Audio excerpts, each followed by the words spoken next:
There we go. We are live now at 6:01, and there's a reason why it's 6:01 instead of 6 o'clock. And the reason we are a little late getting the live stream started is whose fault is it, Parker? It's Tony's fault. It's Tony's fault. Messed us up. Tony put a comment up, and we hadn't started the live stream yet, and we could not figure out how is he commenting on a live stream that hasn't started. Turns out there's a page that says waiting for the live stream to start on YouTube. So Tony actually kicked off the show before we did, but we had to figure that out. So we're a minute late, and it's your fault, Tony. But hey, good morning. Thanks. You learned us something new today. We appreciate that. The show itself, Tony here or not, we're going to get started at 6:06 across the Civic Media Radio Network. We will be talking to candidate for governor Kelda Roys and John and Gordy from our Madison station, Dr. Kristen Lyerly. Salina Heller will talk about a Wisconsin mom and what Medicaid cuts would mean for her adult son and his ability to hold a job. One of the things we won't talk about on air, but just for you folks here is you go, what's wrong with him? He cut himself shaving. You can only bleed for so much though, and then you have to turn the camera off. So hopefully we have stemmed that. Let's see. We've got Jimmie Kaska is going to talk about the Packers. Meh. The Badgers. Brewers lost. But hey, the Cubs lost, so we're Central Division champs. So we've got all that and more coming up in just over 3 minutes across the Civic Media Radio Network and right here. We'll see you soon. Now, law enforcement will be adding extra patrols in those spots this week. And now a ticket for illegally passing a school bus will cost you a whole lot more. The penalty increased in 2024, so a citation will now cost $676.50 and 4 demerit points on your license. I'm Savannah Tomei Olson, 92.7 WMDX News. The Brewers do it again. Hi, I'm Mike Clemens with sports. Baseball, the Brewers are divisional champs of the NL Central. Although they lost yesterday 5-1 to the Cards, the Reds swept the Cubs, so Milwaukee divisional champs for a third year in a row. Manager Pat Murphy. Well, just this team finds a way. They're resilient, and they're guys that have a special it factor. NFL, the Packers shocked by the Browns, losing 13-10 on a walk-off field goal by Cleveland defensive end Micah Parsons. Man, it's like a movie sometimes how football works. I just think towards the end of the game they play better than us, and we got to play all 4 quarters of football. College football, the Badgers losing at home to Maryland Saturday, 27-10, and now headed into the bye. We've got a challenge. I felt like the culture of this team and the things that we did in the offseason and fall camp was something that was a lot stronger than what we have had. We're going to find out how strong it is. That's where we're going to have to go because this thing doesn't get any easier. That's head coach Luke Fickell with Sports on Mike Clemens. 92.7 WMDX, Madison's real news and great conversation, and home to the Todd Allball Show, Monday through Friday from 2 to 4.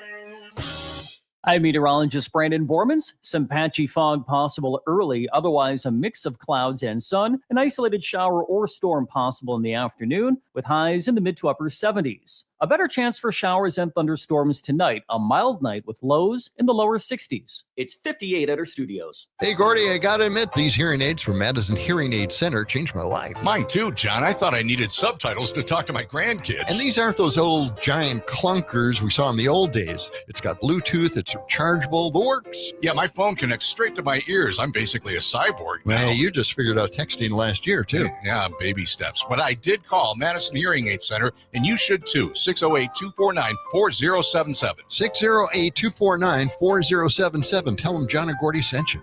The Maggie Dawn Show. Milwaukee County Executive David Crowley, why throw your hat in the ring to become governor, especially in times like this? Folks are tired of politicians who focus on cultural and partisan issues versus delivering real resources going to change lives. And that's what we've done in Milwaukee County. And so my calling is being able to be there for people.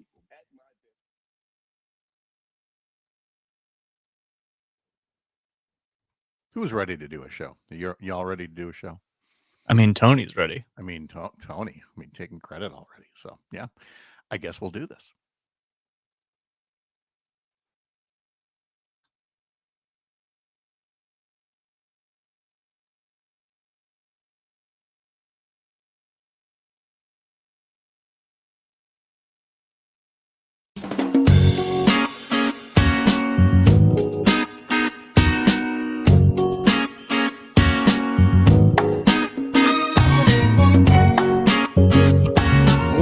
Live across Wisconsin on Civic Media, you're listening to Mornings with Pat Kreitlow, powered by Up North News.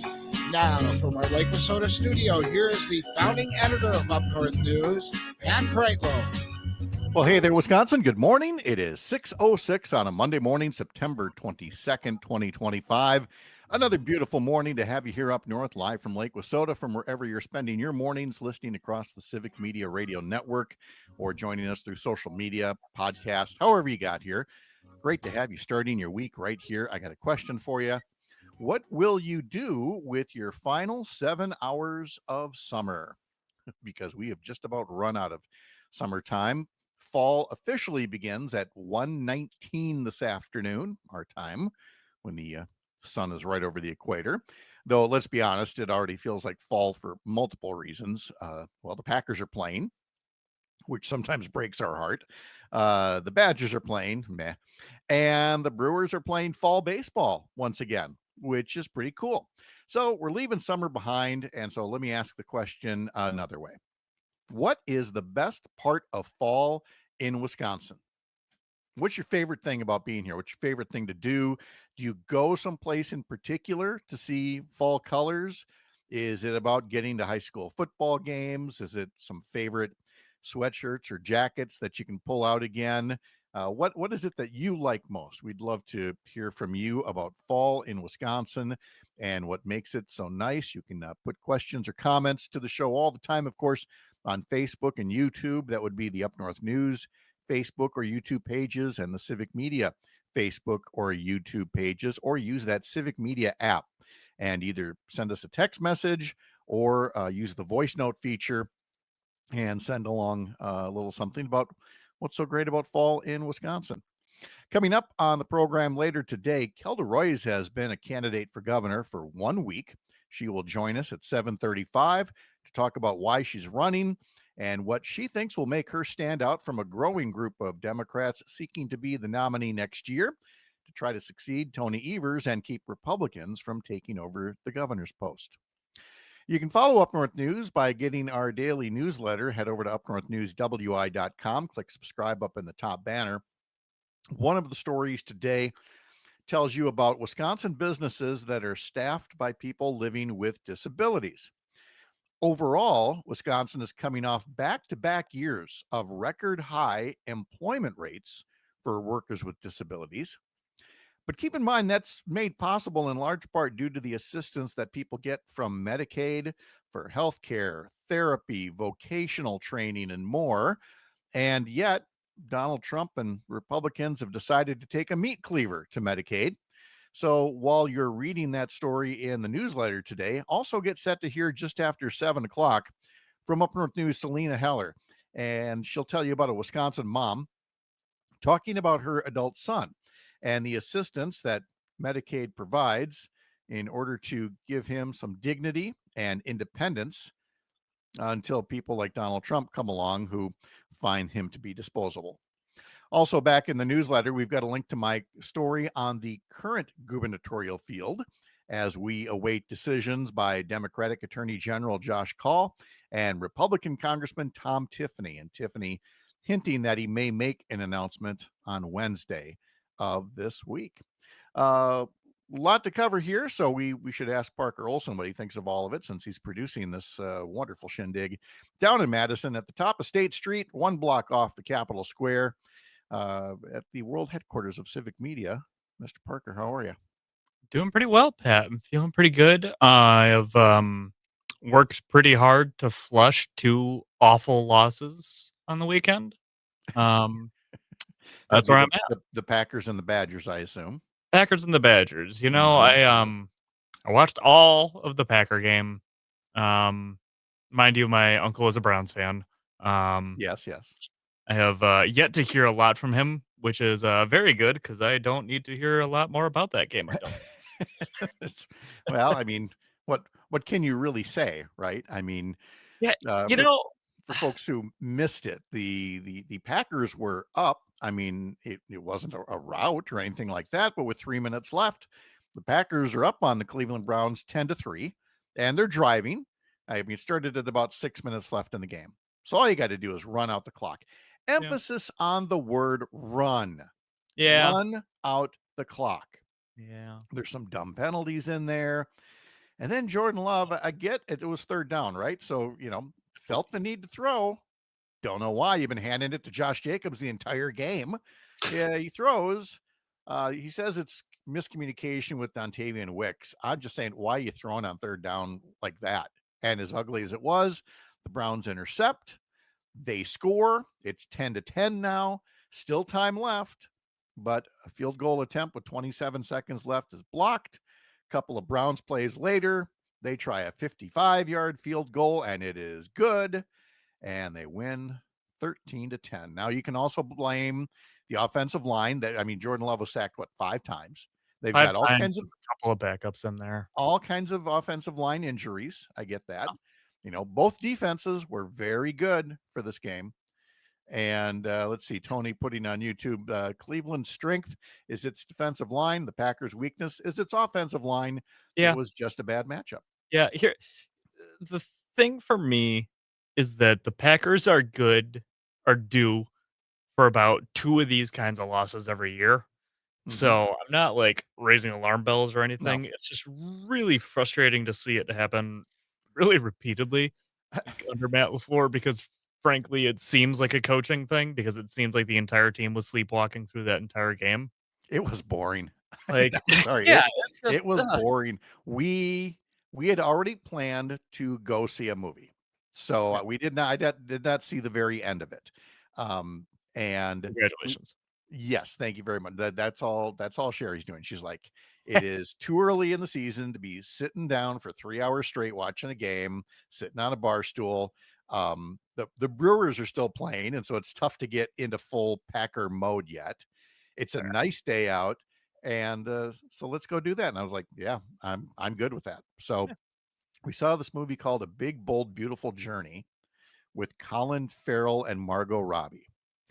Complete rom-com, kind of a fantasy rom-com. We'll talk about it later on, but especially I've got a story about losing something under the seats in a movie theater that finish your breakfast first before I share the story. Trust me. Oh, anyway, so I missed the very end, and I'm very happy about that, because I did see the Packers had 6.5 minutes left. I'm just like, good, just run it out. We'll be just fine.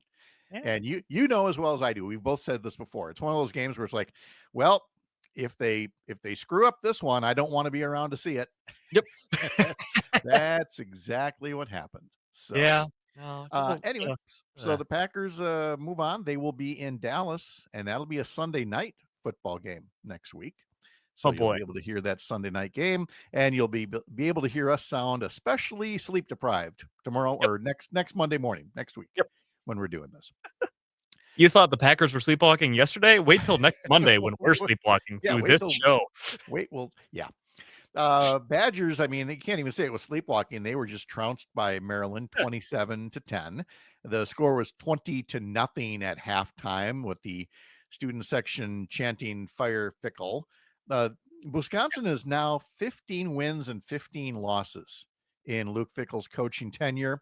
They have lost 7 in a row now against opponents from the Big Four conferences. The student section, by the way, was virtually empty midway through the fourth quarter. The stadium was empty. Yeah, and you can't even accuse the fans of being bandwagoners if you're going to play like that. The game was billed before the season started as a chance for a Wisconsin quarterback and Maryland transfer Billy Edwards Jr. to face his former team, but Edwards hadn't played since he sprained his knee in the season opener. And so Danny O'Neal threw an interception and was working behind an offensive line featuring 3 redshirt freshmen. So once again, the offensive line was not your friend. So the Badgers have next weekend off. And then, as we've mentioned before, the October schedule has the Badgers visiting Michigan, ranked 21st in the country, hosting Iowa, hosting number 1 Ohio State, and then traveling to 6th-ranked Oregon. So no need to watch those games. You put them on your favorite civic media station, and you keep some nice football on in the background, because that's what makes fall in Wisconsin great. Tony puts up on YouTube, chopping some wood with a nice breeze off the lake while wearing flannel, sipping a spotted cow while listening to a football game on the radio. Nothing better than that. Amen, Tony. Yeah. That's fall in Wisconsin. Yeah. But at least there's still baseball. Roger puts on Facebook from Stevens Point, I never expected the Reds to sweep the Cubs. The Reds may still be in the wild card when they play the Brewers this coming weekend. Yes, the Brewers will be playing Cincinnati in the final homestand of the season later this week. But first, they had to get through the series with the Cardinals. And I believe the Cardinals took 2 out of 3, I want to say. Yes. Good. And yet, even after the Brewers lost 5-1, minutes later, after that Cubs loss, the Brewers became your Central Division champions for the 3rd year in a row. So playoff baseball is set, and we're very close. I don't have the magic number in front of me to clinching that first round bye. I believe 4.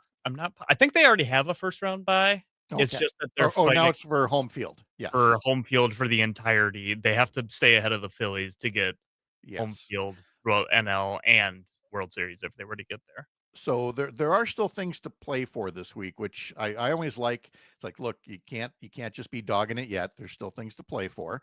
And for the Brewers, that includes heading to San Diego to play the Padres Monday, Tuesday, Wednesday. Coverage begins this evening at 8:05 on Civic Media stations in Richland Center, Oshkosh, Racine, Park Falls, and Hayward. So a little West Coast late night baseball for the Brewers for 3 games, then an off day, and then they're back here for the final homestand against the Cincinnati Reds. Freddie Peralta, by the way, is doing the pitching tonight. So there we go. We've got some things to play for, thankfully. Yeah, and hopefully Brandon Woodruff. Oh, that's what I was going to say. Why did you?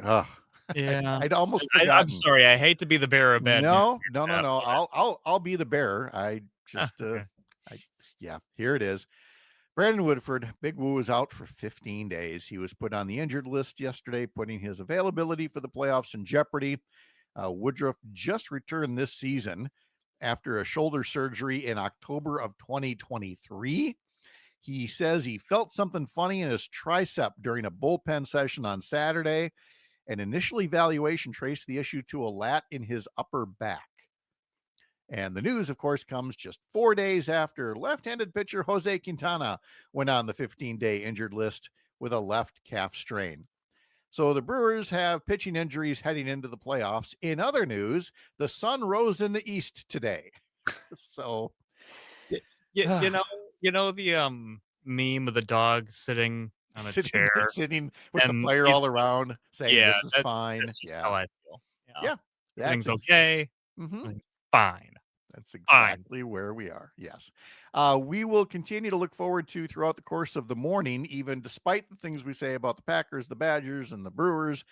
What's great about being in Wisconsin during the fall, because there's a lot that's cool around here. And I'd love to hear what you like to do as we start to celebrate what will eventually be this first day of fall all across our beautiful state. From the heart of America's Up North, live from Lake Wissota.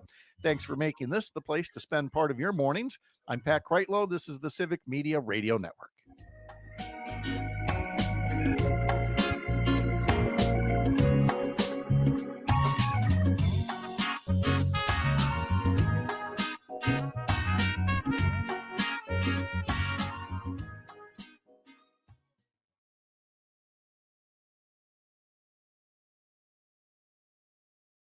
Frustrating. If you're not sure what others are saying in conversations because of loud background noise, why not call Madison Hearing Aid Center? 608-249-4077 is their number. They offer fast and flexible appointments. Talk to Jim or Sarah. They're helping people change their lives with better hearing. Get a free hearing test online at MadisonHearingAidCenter.com. That's MadisonHearingAidCenter.com. 4706 Cottage Grove Road in Madison. Tell them John and Gordy sent you.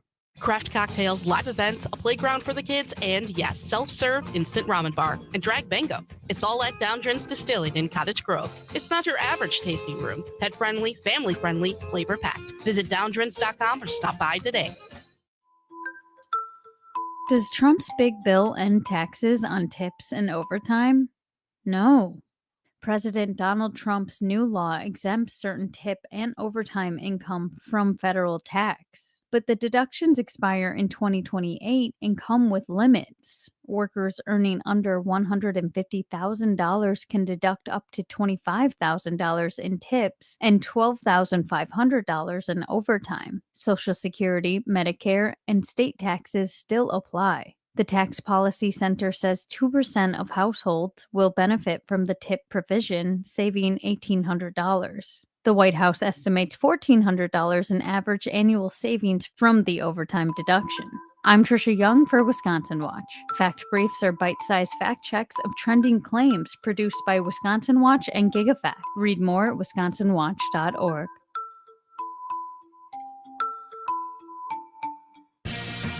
Found an injured, sick, or orphaned wild animal? Dane County Humane Society's Wildlife Center can help. Call 608-287-3235 or visit giveshelter.org/wildlife for what to do next.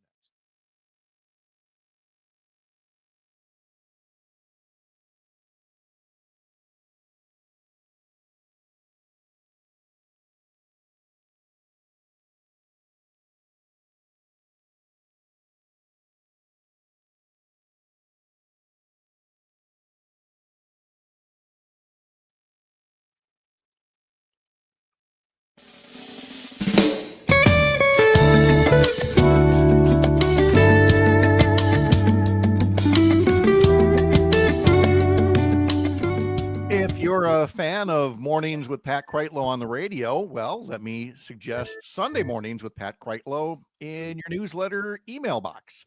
It's a newsletter we put together with Wisconsin and national political stories that comes out early every Sunday morning.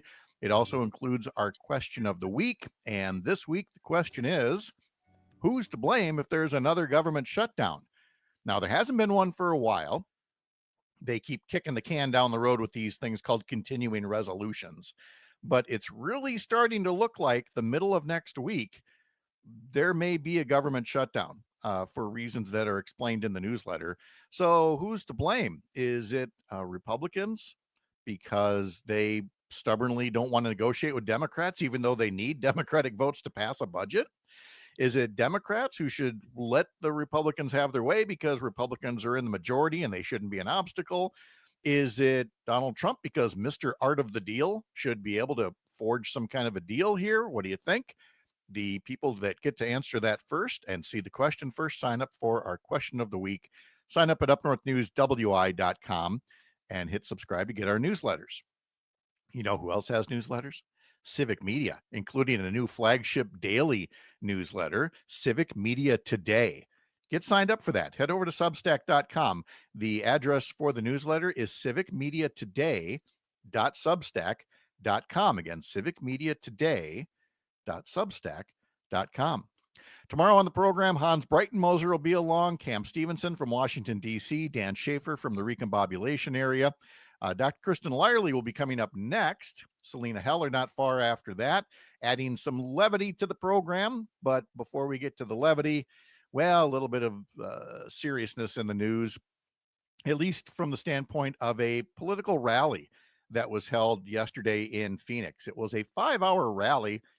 Well, I mean, it was billed as a memorial to Charlie Kirk, the right-wing agitator. It was held inside an NFL football stadium, and it featured pretty much every prominent MAGA leader in the country was there. Never have I been so connected to Donald Trump's 3 favorite words: build that wall.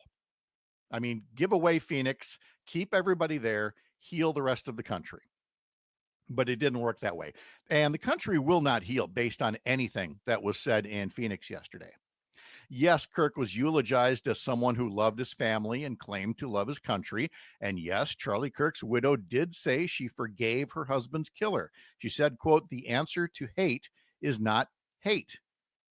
That is not the message that people are taking away from the Hollywood level production that went on, especially when the president of the United States took to the stage and gave a rambling 45-minute diatribe that contained this nugget: I hate my opponents and I don't want what's best for them. Sorry, Erica. It's okay. Because here's the thing. If Trump were the one who had been assassinated and Charlie Kirk were speaking, That quote would not be different by a single word, knowing those two men as much as we do.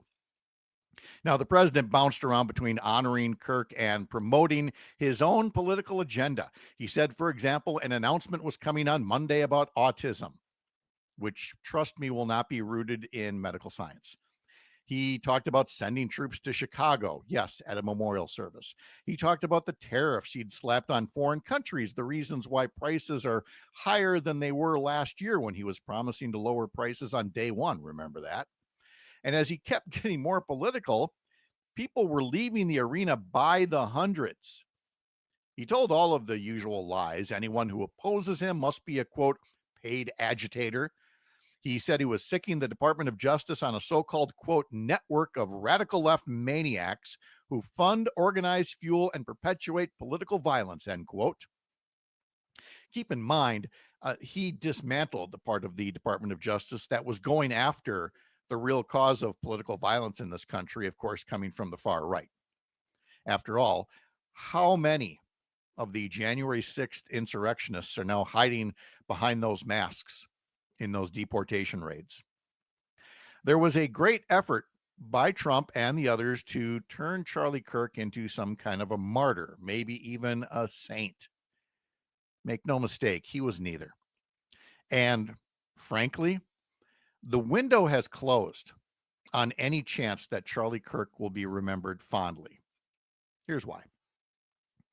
If his murder had come without the vitriol from Donald Trump and the promises of vengeance from people like Derek Van Orden, then maybe in a quieter environment, there would have been time for people who didn't know Charlie Kirk to get some kind of whitewashed version of the things he said and the things he stood for. But the bloodthirsty rhetoric and the shrieking bombast coming from Trump and Vance and Van Orden and some of the speakers in Phoenix only ensured that more Americans are going to make sure that Charlie Kirk's legacy does not get the undeserved opportunity to be romanticized. We've already illustrated the parallels between Derek Van Orden and another Wisconsin demagogue, Joseph McCarthy. In a similar fashion, what happened in Phoenix on Sunday was reminiscent of the rallies that used to be held by Father Charles Coughlin against the policies of President Franklin Roosevelt. Charles Coughlin was the Rush Limbaugh of his time, with a national radio audience in the tens of millions. He used the term social justice, but his positions are more in line with what was being seen in the rise of fascism around the world.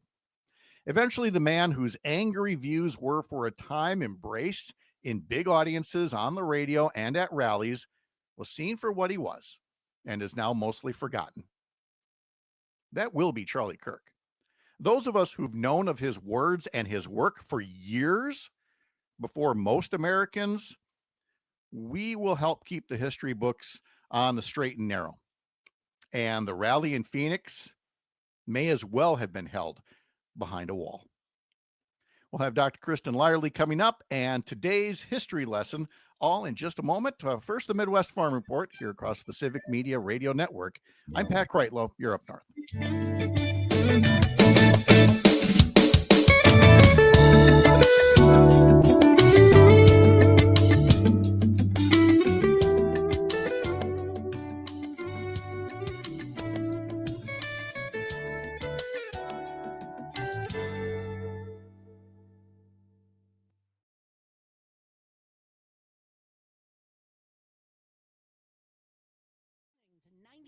.7 WMDX, Madison's home for the Maggie Dawn Show, Monday through Friday from 4 to 6 p.m.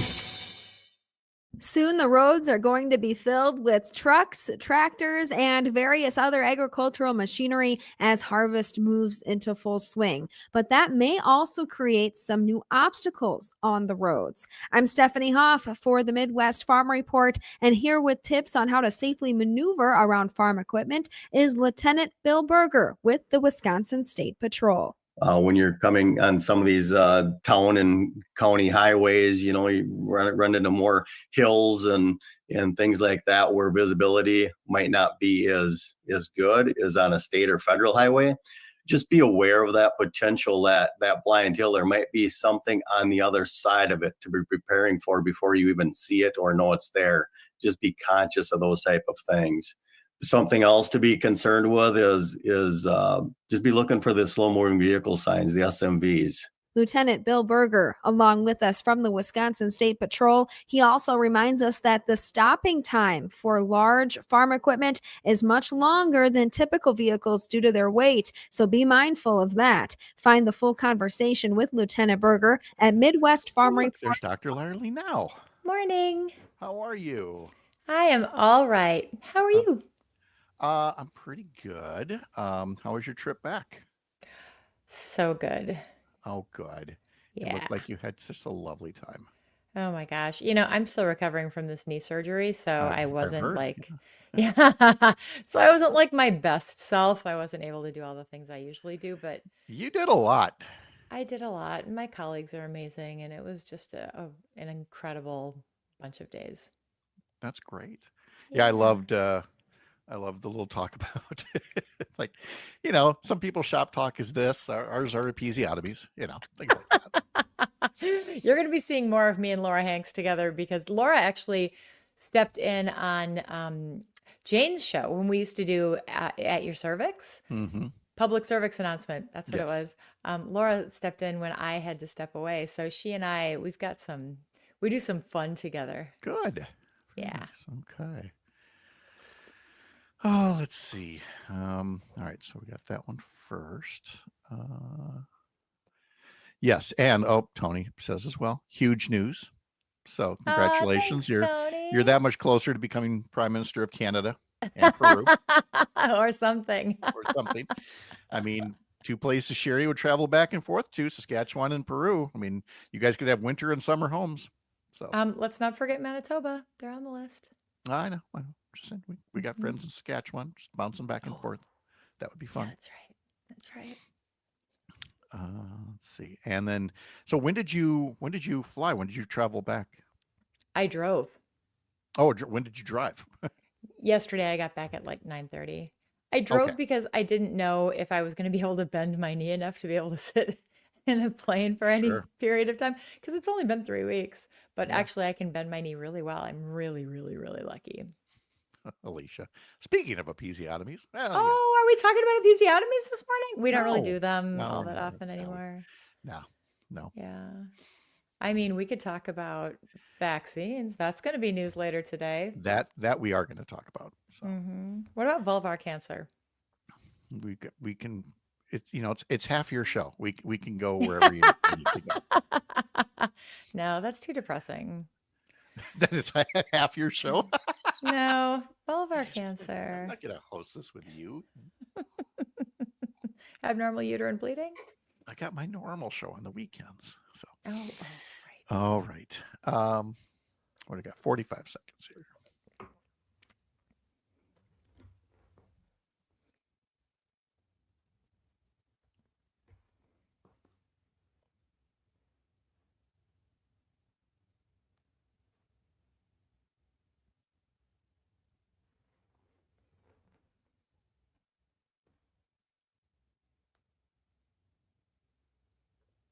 $20 seconds.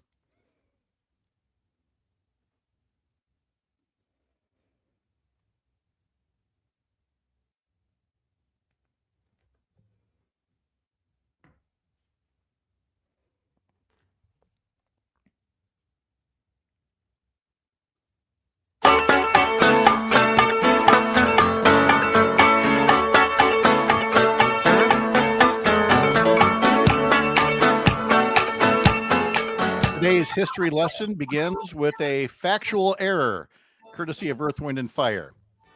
Today is not.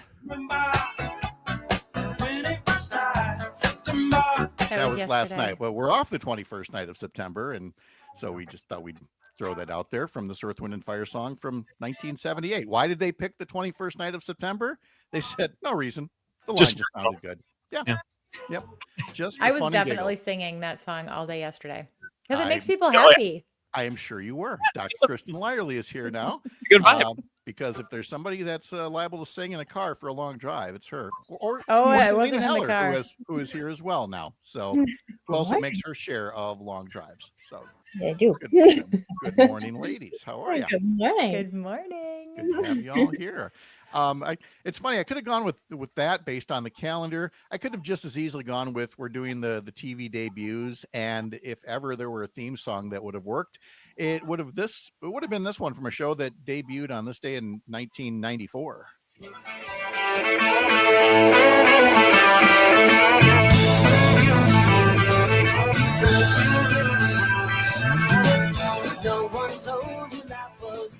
Anybody remember the group? Kristen clapping just on cue. That'd be the Rembrandts, who I guess had already broken up at that point, and then realized they could make more money if they got back together. Now that one of their songs has been picked up by NBC for this new TV show that debuted 31 years ago today. Good morning, Whiskers. Nice to see you taking up the entire camera again. Yes. He just got a bath last night. He's really soft and smells really good. Let's see, TV debuts. Let me go in reverse order here. 1999 on this day, The West Wing debuted on NBC. 1987, Full House debuted on ABC. That's that old? 1987, yeah. Huh. Yeah. Could we reboot The West Wing?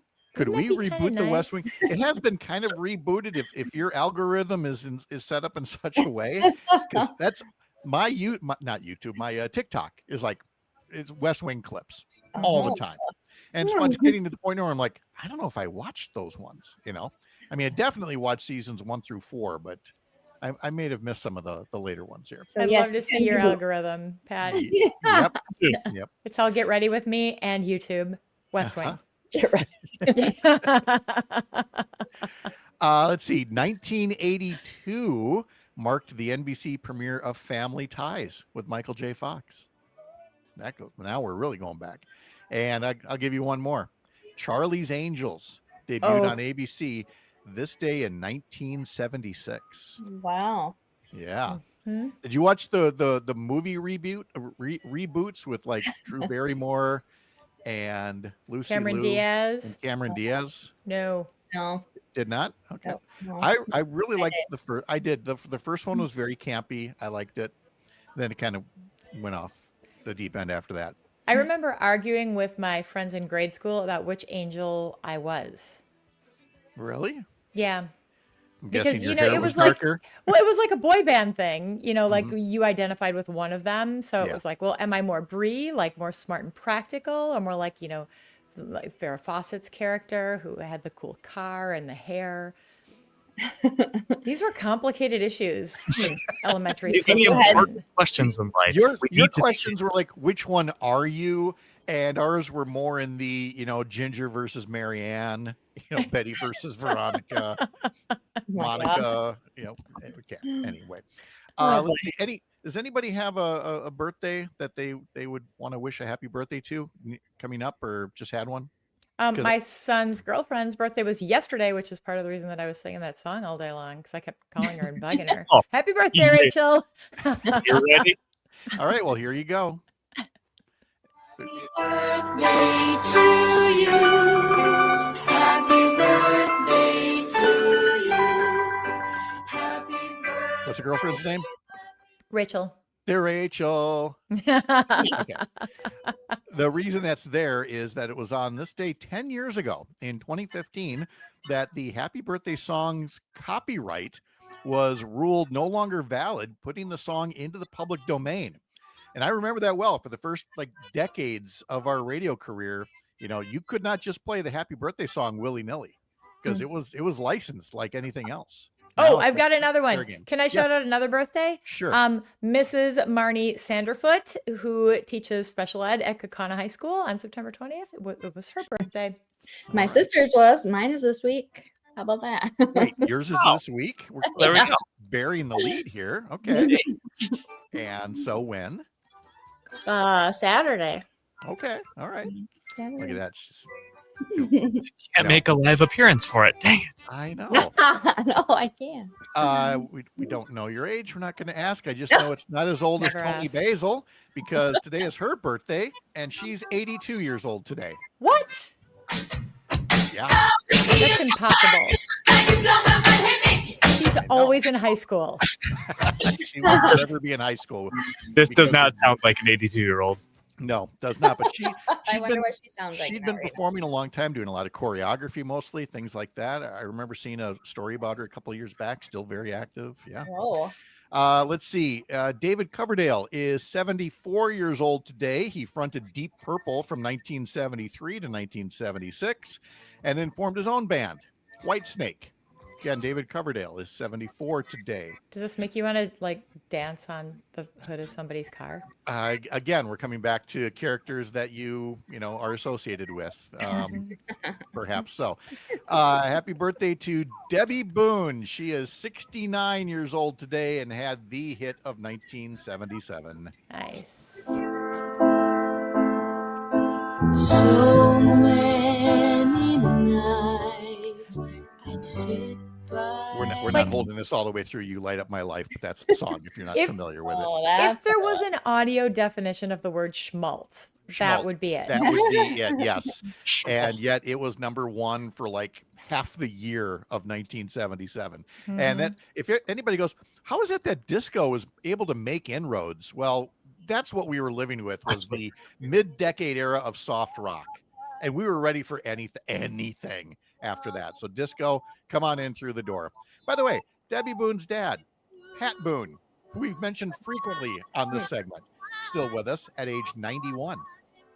Put out a hard rock album to counter all the soft rock. Well, yeah, hard rock, whatever. Andrea Bocelli, the Italian singer-songwriter, is 67. Joan Jett was born the same day. She is 67 years old today. You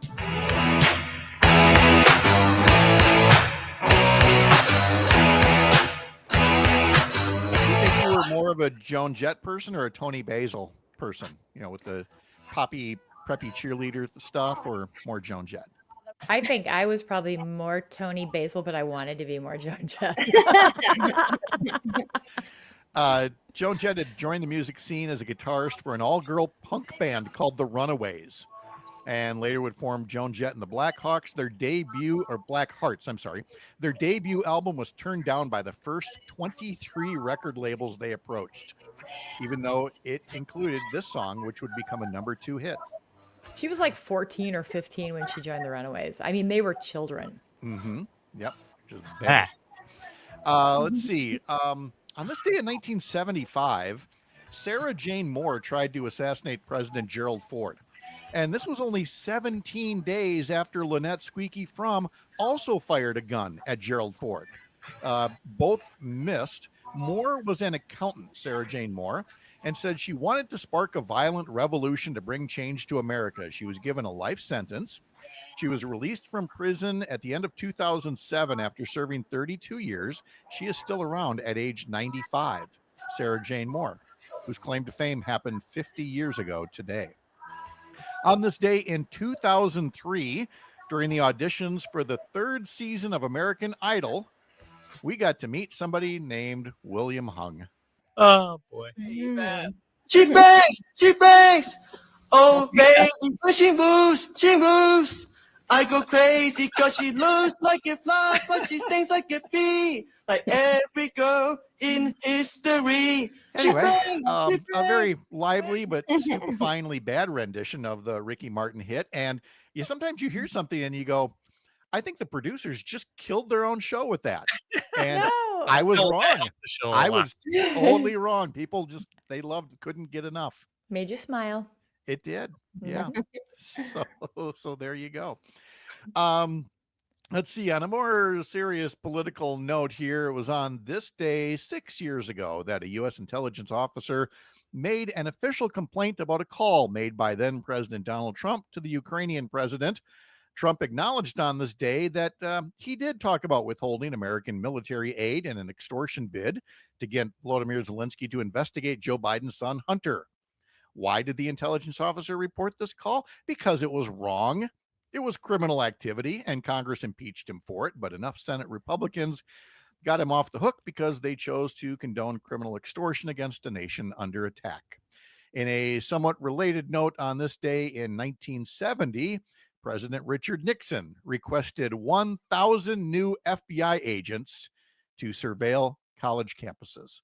All right, let's get to the national day calendar today. Of course, we got the fall equinox. We mentioned that coming up later this afternoon. Today is National Ice Cream Cone Day. Yes. So That's let's go it. around the horn here. Ice cream cones, you get one flavor. What are you getting, Salina? Ooh, probably I would like a mint Oreo. Mint Oreo. Parker? Or do we get toppings? No, it's an ice cream cone. What's going in the cone? Well, all right, fine. We'll just do vanilla. Oh, really? Parker gave you the most Parker answer yet. All right. Is Sure. not exciting. I have to wonder, at what point am I just leaning into it? Yep. Uh-huh. Kristen? Oh, that's hard. You know, it's always, I'm that person who stands in front of the counter and just can't Yes, make a decision, but I do love I'm getting a that good impression Oreo. now. Yes. So what are Let's we talk going about with? the cone. I mean, is it a cake cone? Is it a waffle cone? Sugar You know, cone. I got Does it till have the 9 frosting o'clock on if the you want to inside? wait to answer this thing. I mean, Oh, I do We love like a listen, chocolate Flower. peanut butter. That's a good one. mhm. Yeah, it's a mood thing. Tony, I'm surprised Parker didn't put lettuce in his cone. Ew. Maybe the bottom. Oh, Plain. Tony. The correct answer, of course, is Haagen-Dazs Belgian chocolate. Oh. You'll thank me later. Oh, Today okay. is Elephant Appreciation Day and also World Rhinoceros Day. Why Oh. does the elephant and the rhino have to share a day? It's a big calendar. I don't know who decides these things. It's apparently National Hobbit Day because both Oh. Bilbo Nice. and Frodo Baggins have birthdays today. Do we get 2 breakfasts? Could be. Yeah. It is still Build a Better Breakfast Well, Month. second You know how to build a better breakfast? Have 2 of them. Okay. Exactly. Today is Eye Health Week, and it's also Glucose Awareness Week, and it's Rosh Hashanah for the Jewish New Year. So all of that on there. Eye health or glucose awareness. Kristen, you have any words of wisdom from a doctor standpoint on those? Yeah, a lot of people do not have healthy glucose levels and don't know it because you can't feel it, which is why it's really important to do your routine preventive care as you get older and have those levels checked.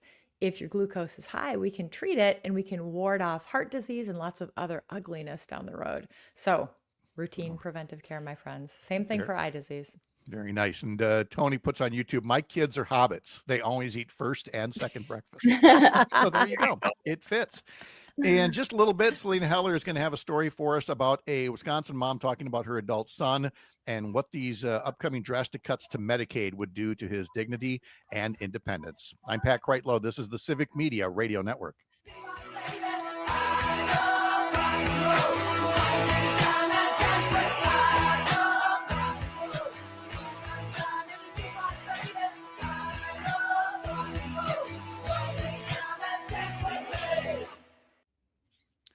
Salina, Mm-hmm. do you want to stick around all the way through 7:30 or 7:20? Because then that determines if we do a clip in this one and then the next one, or if we wait till the next one and then the 7:20. Your I can choice. stick around. Okay. Because if we stick around, then Kristen, we're going to be doing highlights from St. Louis and ACOG and things like that. So. I am so easy. And Parker's entertainment story of the day is coming up. I can talk about disability stuff too. And actually, Salina, you know who would be cool to interview? And I don't know if it would be good video or just quotes, but Jordan Anderson is an incredible yes. disability. Yes. Advocate from the Marshfield area. I'm blanking on the name of his actual Auburndale. Yes. And I can connect you with him. And also Rob from Tigerton. Rob from Tigerton is finding his voice and he has a lot to say. And, you know, he's a favorite of the show. So it would be, I'm sure he would love to talk with you. Okay, thank you. Chatting those down. I think this is a huge untapped, it's not, I mean, slightly tapped, just beginning to be tapped issue that people just do not really understand the disability community and how much they do and how they need a little boost. And we're taking that boost away from them, which the consequences are horrific for all of us. Well, and in this particular case, the son has autism, and how many kids do you know that who have autism? So, Yeah. We can talk about Taylor Swift. There's a new movie coming. That I had to get tickets for. Okay, well, there you go. It's Taylor Swift versus whatever Parker is pitching. There you go, Parker. You better give us your best Taylor one. wins. No, Taylor objectively wins. I don't know. Not everybody's a Swiftie. Some of them are awful people. I mean, the rest, everybody else is a Swiftie. Okay, let's see. We got 1 minute left here.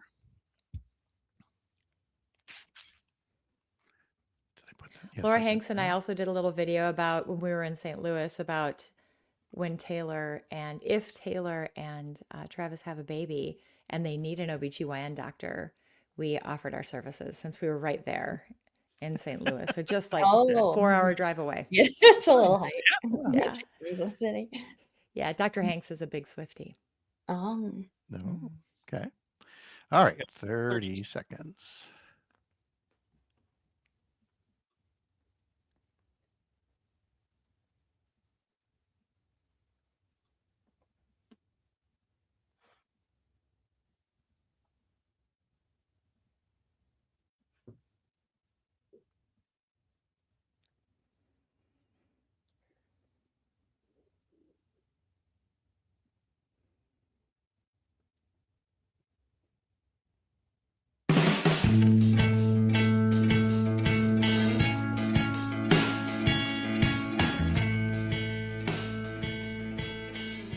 Again, the Brewers leaving St. Louis and on their way to San Diego for a 3-game series. So you've got some later evening baseball starting tonight, 8:05 on several civic media stations. Again, they're in San Diego today, tomorrow, and Wednesday afternoon, an off day Thursday, and then back home to play the Cincinnati Reds this next weekend in the final homestand of the regular series. Parker Olson here, Dr. Kristen Lyerly, Salina Heller as well on this Monday morning. And the Dr. Kristen Lyerly Show can be heard on the weekend, Saturday and Sunday at 3 on WISS in Oshkosh and Appleton. That's 98.3 and 96.5. And Sunday mornings at 9 on WGBW in the Green Bay area. That's 97.9 and 1590 AM. What do we need to know about the Dr. Kristen Lyerly Show? Kristen Lyerly. I should mention you can find all the old archived episodes on civicmedia.us and wherever you get your podcasts. This week, we have an incredible show coming up. Remember when the Catholic school in Minnesota was one of the victims of a school shooting episode? Well, there are hometown ties. One of our friends here in De Pere, her sister, her daughter goes to school there, and they have lived through this terrible tragedy. And so we're taping our episode tonight, and that is going to air this weekend, and it is going to be something else. Okay. So again, Kristen Lyerly Show. Again, Spotify, wherever you get your podcasts, be a subscriber there. And Kristen, one thing in the news, and then we'll get some of your own personal professional news. But Alicia sums this up well, and I was going to ask you about this anyway. Alicia putting on YouTube. I'm really worried about this quote unquote big autism announcement as a mom to an autistic person. And this is, I think what we're all expecting is that President Trump, not a doctor, and Robert Kennedy Jr., not a doctor, are going to say something about autism and Tylenol and pregnancy that is going to be not supported by evidence. That's where a lot of people are chatting. Kristen, is that where you think this might be going today? Hey, I have no idea where it's going, but the one thing I do know for sure is, as you said, Pat, neither of these folks are physicians. The medical community, the scientific community has been working on answering this question for years and years, and we don't have an answer yet because it's likely multifactorial. There are likely many reasons that people develop autism. So there isn't one thing, but I can tell you that it is not Tylenol. We do not have a causal relationship that says that Tylenol causes autism. There are some studies that show an association, but an association does not mean that it causes this. And some studies show that there's no association. So if it does come out to show that the Tylenol is the culprit, that is certainly not the case. And we need to continue to fund scientific research so that we can come up with some real answers, not just something flashy that politicians want to show us that will scare us and shame families with autism that are frankly just looking for an answer. They're just searching for answers because they're living with this every single day and they deserve better. So again, we'll follow the announcement, and I'm sure we'll have a reaction later today and throughout the course of the week, especially, I would say throughout the week if it's especially quacky, shall we say. But we'll see what develops. And tell the folks your news. You're in St. Louis for the American College of Obstetricians Gynecologists, and you've got yet another job title, all of which get almost no remuneration, but it's nice of you to take on these duties. What's your newest? Oh, it's so good. This has been a long time coming. Yesterday, I accepted the position of chair for one of the districts of the American College of Obstetricians and Gynecologists. That means that I join the executive board and I get to help set the course, the vision for this incredible organization as we move forward. This is the same organization that turned down federal funding because we didn't believe that we could comply with Donald Trump's executive orders that limited our ability to take care of our patients. So it's a visionary organization. We take care and families, and we are so proud to continue to do this work on their behalf. Yeah, and as a district chair, as a member of the National ACOG Executive Board, I mean, they gave you quite the territory. It's the Midwest, Manitoba, Saskatchewan, and Peru.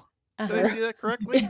Yeah, I love it though. I was just talking to my Peruvian colleagues yesterday, and it's so cool to talk with our Manitoban folks and hear what's happening up in Manitoba. What are the parallels and what's happening in Peru? And having been there recently, just to see how their health system works and make comparisons and learn from each other. We have so much to learn from each other, cross borders in the states, cross borders in countries. So this is just another opportunity for us to do better by our patients, regardless of where we live. All right. Normally, this is the time for Parker's pitch, where he pitches us on what is the big entertainment story of the day. But we'll start. We'll give Salina a head start. Salina, what do you think is the big entertainment story of the day? Well, over the weekend, Taylor Swift announced that she was having, I have to read this because I'm not a Swiftie, but I had to get tickets for this because Okay. there's a small person in my house that is. So Taylor Swift will be returning to the big screen in October. She'll be seen in thousands of theaters, not with a traditional feature film, but with an 89-minute release party event. Taylor Swift, the official release party of a showgirl. So that is coming up October 3rd, and over the weekend, Mycon Cinemas here in town, and they have two theaters, Chippewa Falls and Eau Claire, that were having this movie. And they said, we're going to release the tickets or have tickets starting to be sold at 6 p.m., whatever day. And they had 10,000 people, they said, on their website, and you couldn't get tickets. So Cheap. I don't know, Parker. What do you got? I was just going to say that Bad Bunny and Amy Poehler and Sabrina Carpenter are the first three SNL hosts. I think I lose. I think that wins. You said Bad Bunny, Sabrina Carpenter, and who? Amy Poehler. Amy Poehler. Amy Poehler. I love Amy Poehler. She's I love Amy Poehler. She's like a Kristen clone. The two of them could definitely co-anchor Weekend Update together. We both have that Leslie Knope vibe. Yes, exactly. Hey, Salina is going to be back in just a bit to talk to us about Medicaid cuts and the impact on one gentleman, his dignity and his independence as explained by his mom. We'll have that story, more with Kristen Lyerly, and then we have State Senator Kelda Roys joining us at 7:35 to talk about the run for governor. I'm Pat Kreitlow. This is the Civic Media Radio Network.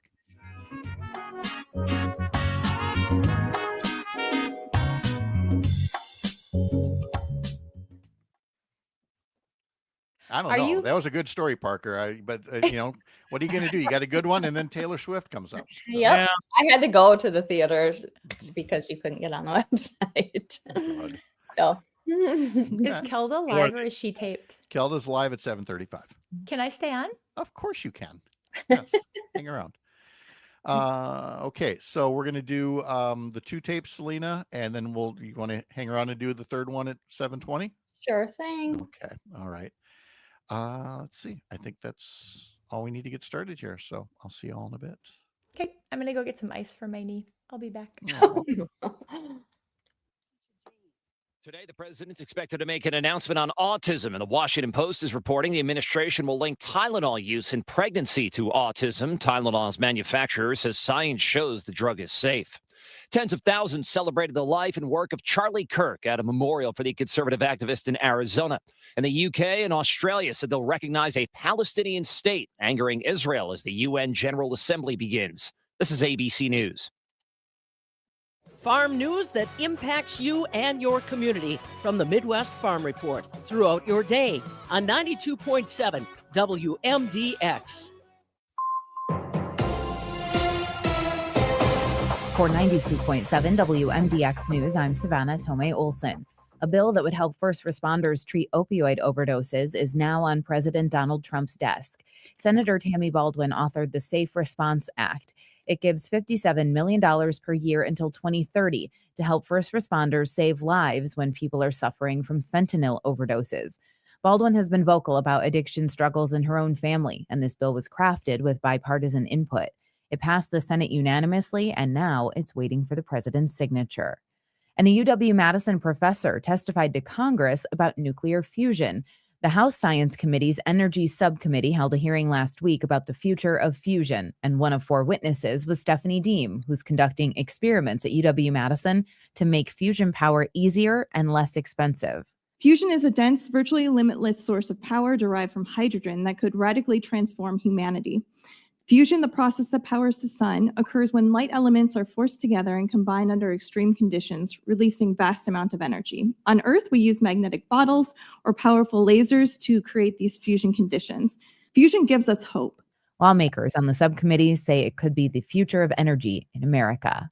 And a reminder to drive safely around school buses. It's Operation Safe Stop Week. The Wisconsin State Patrol is teaming up with the Wisconsin School Bus Association in an effort to encourage safe driving near buses. The State School Bus Association worked with its members to identify bus stops where people illegally pass. Now, law enforcement will be adding extra patrols in those spots this week. And now a ticket for illegally passing a school bus will cost you a whole lot more. The penalty increased in 2024, so a citation will now cost $676.50 and 4 demerit points on your license. I'm Savannah Tomei Olson, 92.7 WMDX News. Some good news and bad news. Hi, I'm Mike Clemens with Sports Baseball. The good news is, for a 3rd year in a row, the Brewers headed into the playoffs as divisional champs. Bad news is it'll likely be without starting pitcher Brandon Woodruff, who suffered a lat strain in his upper back. Obviously, it sucks. This is something that is a side effect of the surgery I had, and it's kind of terrible timing in that sense for, the team. The biggest goal for me was to finish the year healthy. The Crew in San Diego tonight against the Padres. College football, the Badgers now 2-1 after losing to Maryland 27-10 over the weekend. Wisconsin has their bye week, followed by a trip to Ann Arbor to face number 19th ranked Michigan. NFL, the Packers stunned, losing 13-10 to the Browns in Cleveland on a last-second field goal. It's extremely disappointing to be in a position to win the game and to have the script totally flip on you. It's tough to deal with. As head coach Matt LaFleur with Sports on Mike Clemens. You're listening to 92.7 WMDX, Madison's home for the Todd Allball Show, weekday afternoons from 2 to 4. I'm meteorologist Brandon Bormans. Some patchy fog possible early, otherwise a mix of clouds and sun. An isolated shower or storm possible in the afternoon, with highs in the mid to upper 70s. A better chance for showers and thunderstorms tonight, a mild night with lows in the lower 60s. Currently, it's 59. When it comes to vaping, the truth can get clouded. So let's make it clear. Vaping is not safe for youth. Because vaping can put microscopic particles into your lungs. And dangerous things like metals into your body. And nicotine, which can harm a person's brain development through their mid-20s. With appealing flavors, high nicotine levels, and lots of promotion on social media. Many kids think vaping is harmless, but it's not. So talk to your kids about the risks of vaping. Because when you talk, they hear you. Learn more at underagedrinking.samhsa.gov.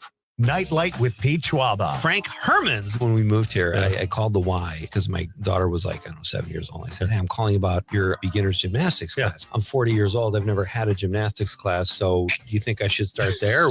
Frank, I get nothing. On the other end, it's just silence. Even after she knew I was You kid, should like, tape that. come on. And I did take the class. And I did really well. Back in 25 seconds.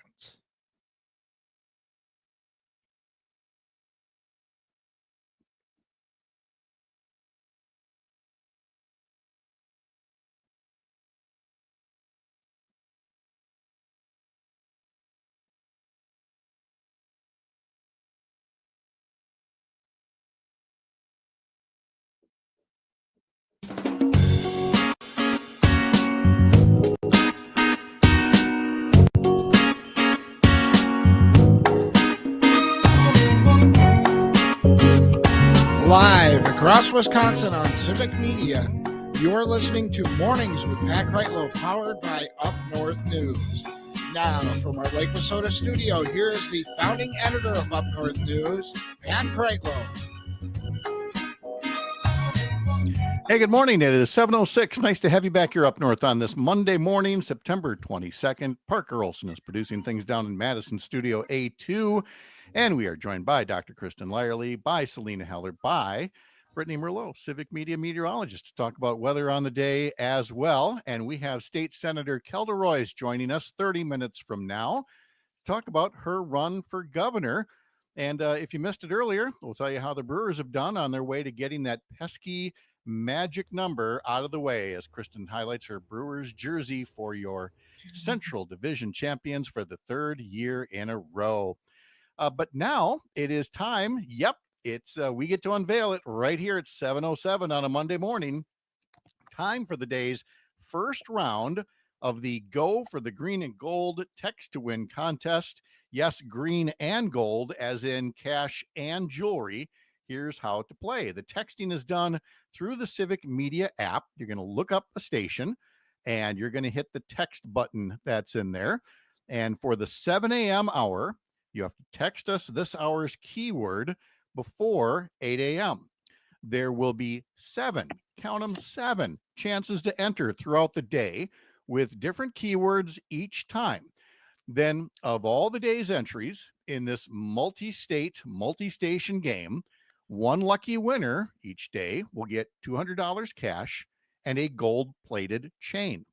Then, one really lucky winner for the whole 2-week contest will win this grand prize: 2 club-level indoor seats to see Green Bay versus Minnesota play some football.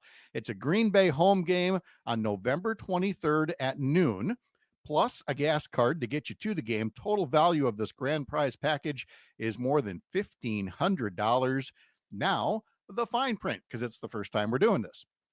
Each entry will get a return message giving you a way to earn another entry linked to a specific activity, such as signing up for a newsletter. Each activity can only be done once. Winners will be contacted by Civic Media within 5 business days, first by text.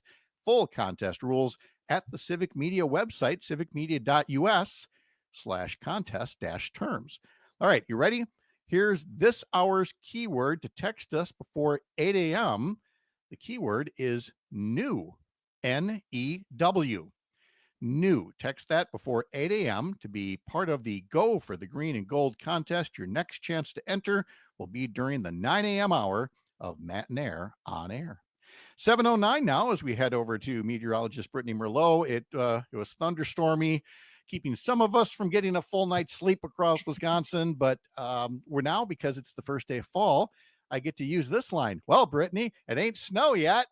Oh, that's true. Okay, It's pre-snow when the leaves little fall. victories, right? Yeah. So happy fall almost.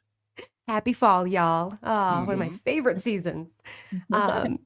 Unfortunately, though, we're starting it off a little dark, a little dreary, very foggy in places. Dense fog advisory until 10 a.m. to almost noon in some spots where this thick stuff is going to be hanging around. It's off of Lake Superior right now, also off of Lake Michigan, moving its way a little bit inland there into the Fox Valley. So hard to see. Drive safe this morning. Temperatures are in the mid 50s north to mid 60s south. And highs today will hit the mid 60s north and probably scrape about 80 degrees into areas towards Madison and down south towards the state line. So we've got a blob of rain moving across the state. It's covering Rhinelander, Wausau, into Stevens Point, over to La Crosse, and it's starting to get strong into Toma, where Matson and Reedsburg, you're now in a severe thunderstorm warning, where you could see winds up to 50 to 60 miles per hour and maybe some hail too. So most of these are not expected to be severe, but there is that chance as this front is just stalled over the states. It's draped from La Crosse all the way pretty much to Sheboygan right now. So a lot of the rain today is going to stay north in the morning, but then this afternoon, after that line moves off to the east, a little tail is going to form in central parts of the state, and that is going to sweep south as we go through this afternoon and evening. So the rain will hit Madison and Milwaukee area later tonight. Continuing through the overnight, you could still see some lingering south in the state tomorrow morning before we start to dry out by the afternoon. But up north, you're going to be dry all day tomorrow, and temperatures stay comfortable in those low to mid 70s for the rest of the week, and it looks rather dry too. So after this system passes, it looks brighter ahead. Lots of fall colors popping too. I was going to say, I hope so, because this system has been especially annoying sitting here as it has the whole weekend. But what it hasn't done is it hasn't like been one of those systems where it blows all the leaves off the trees before you even get a chance for them to change colors and enjoy it. Right. So That's usually the case here for us. So thankfully it did not. It often is. So we've still got some time to enjoy this first day of fall. And we've been asking people to share with us, what do they love most about fall in Wisconsin? What is it that they love to do? So again, you can text that through the Civic Media app, or you can put comments on our Facebook and YouTube pages as well. Brittany, thank you very much. Appreciate it. Thank you. All right. Hey, remember, sign up for all kinds of newsletters here. The Up North News Daily newsletter. There's also my Sunday morning one with a question of the week, where I say, if there is a government shutdown next week, as is quite possible, whose fault will it be? And Civic Media has a new daily newsletter as well, Civic Media Today. Head over to substack.com, civicmediatoday.substack.com to learn more. Oh, I let Brittany go before saying good morning from Tigerton from Rob. Cloudy, light rain, 58 degrees over the weekend. Tigerton had 2 inches of rain and some really loud thunderstorms. The first thunderstorms since August 16th, when the old Crossroads bar in Tigerton burned down. He said yesterday he watched the NFL Today 50th anniversary show, which included original host Brent Musburger and the current NFL Today cast dressed up in the fashions of 1975. Any of you watch that at all? No. I saw. Did you see it, Parker? I saw clips of it afterwards, and I was really upset that I didn't watch it. I did not know that it was coming. It's, the old sets, the old graphics, and yeah, they had like, they pasted on like the cheesy 70s mustaches and things that they wore. JJ Watt killed it. Him and Ian Eagle looked awesome. Except, yeah, I mean, he was cracking himself up with how 70s he looked. But it was pretty fun. Let's see what else. And of course, Rob says happy fall, y'all, from him as well. And Alicia says it's raining here in Shawano. So we've just got that kind of a day out there today. Again, Kelda Roys is coming up in the next half hour here. I was also going to say, in our Up North News daily newsletter, there's an article in there today about Wisconsin businesses that employ the disabled and make them a good chunk of the workforce. And Salina, that kind of independence is especially, well, it's wonderful compared to generations back when people used to just be, institutionalized or forgotten. And now there's this feeling that, we're about to see a new generation of, Donald Trump's disposable people, because I mean, to him, the people that count the most are the ones who are well off.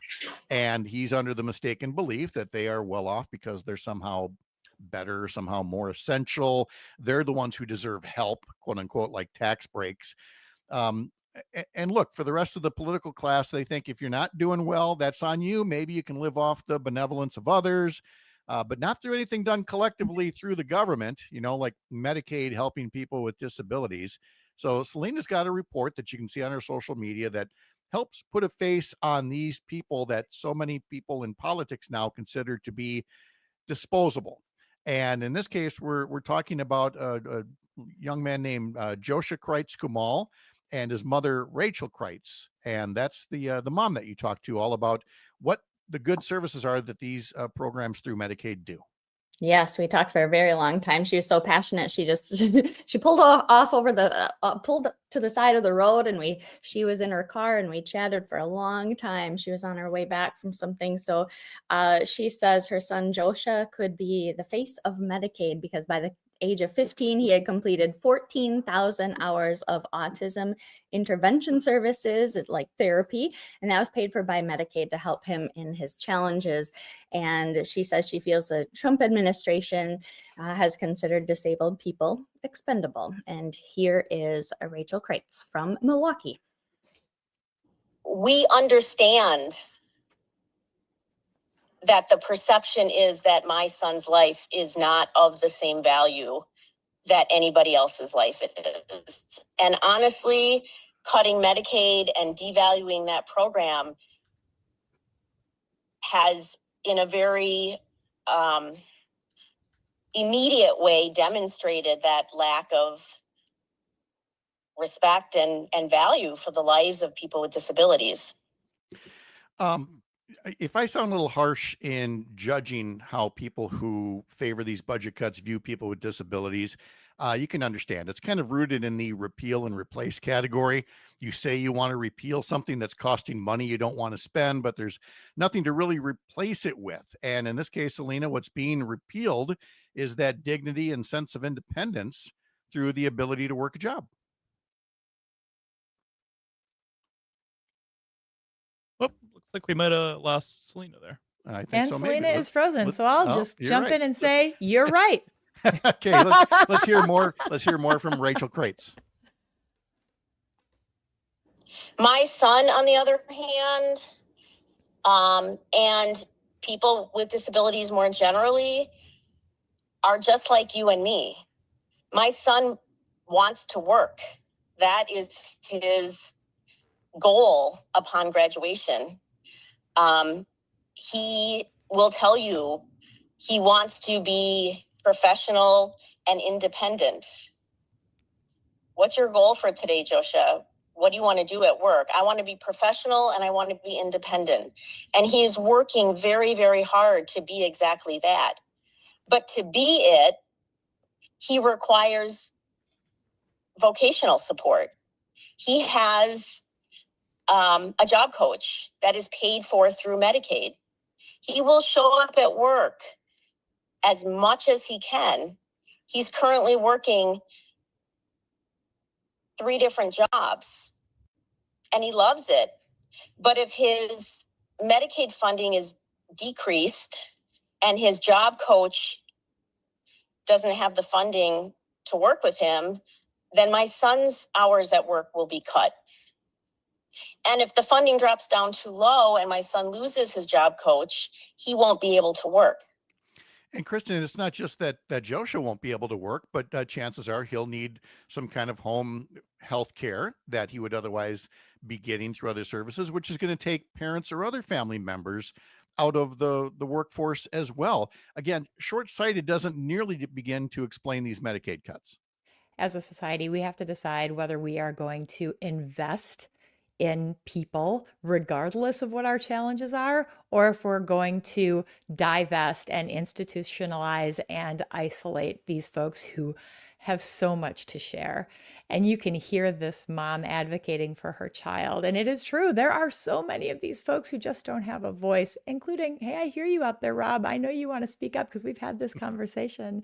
So I really want to encourage disability advocates to use your voices, because this is the time. If you're living with a disability, if you need help, we need your voices to help people understand what's at stake here.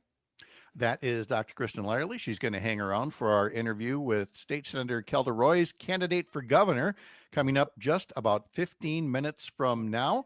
And then we'll talk to John and Gordy from our civic media station in Madison in our next hour as well. Jimmie Kaska will give us a little bit of sports, and Jane Matnair will tell us what's coming up on her program from 9 to 11. That's all ahead. Live from the lake, I'm Pat Kreitlow. This is the Civic Media Radio Network.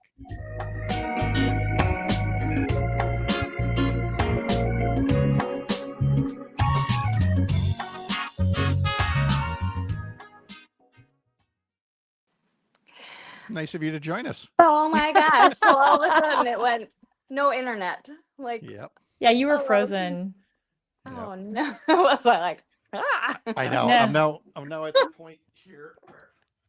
Oh It was my fine. gosh. It was fine. We I've went to always your got- other clip and we covered it. It was Along with fine. everything else, good. I have to turn on my hotspot now every day, just in case the stupid spectrum goes out. Ah. Fun. So Anyway. should I? Yeah. Well, No, we did the second bite, so we'll just pick up where we that left off and worked. head into the third one. Perfect timing. So I'm on the phone right now. So Yeah, I can see. That you let her sit frozen for so long. I was worried that it was me. And I was that worried it was all- me. So Oh I was my just waiting for gosh. Kristen to go, well, I'll take it from now till 9, you know. Selena, I just and Brittany is 3 times in a row now. and here's an example. There's Brittany now. The links are so weird. I clicked the other one, but it just loves you. I guess. Gosh. Bye. Selena, I did send you a bunch of like 3 different resources. Okay. All people who would be great to talk with. Thanks. And the other doctor, I saw messages come. That was in my panic mode. So Oh, yeah. About autism and Tylenol. I did a little reel about it over the weekend with Dr. Kelda Holmgren, who's a high-risk pregnancy doctor out of Illinois, and also happens to be Mike Holmgren's daughter. She's brilliant. Oh, okay. How do you know all these people? It's Green Bay. It's not that big. She's one of my people. She's part of my She's part my of the tribe. district. Yep. Yeah. The healthcare tribe. She's fantastic too. She gave this like long lecture about all these high risk pregnancy things. And then the last thing she said was, and one other thing, because patients are hearing this information about Tylenol and they're worried about it. Mhm. It gets to patients through these different pathways. Right. 20 Right, seconds. 20 seconds. What he said.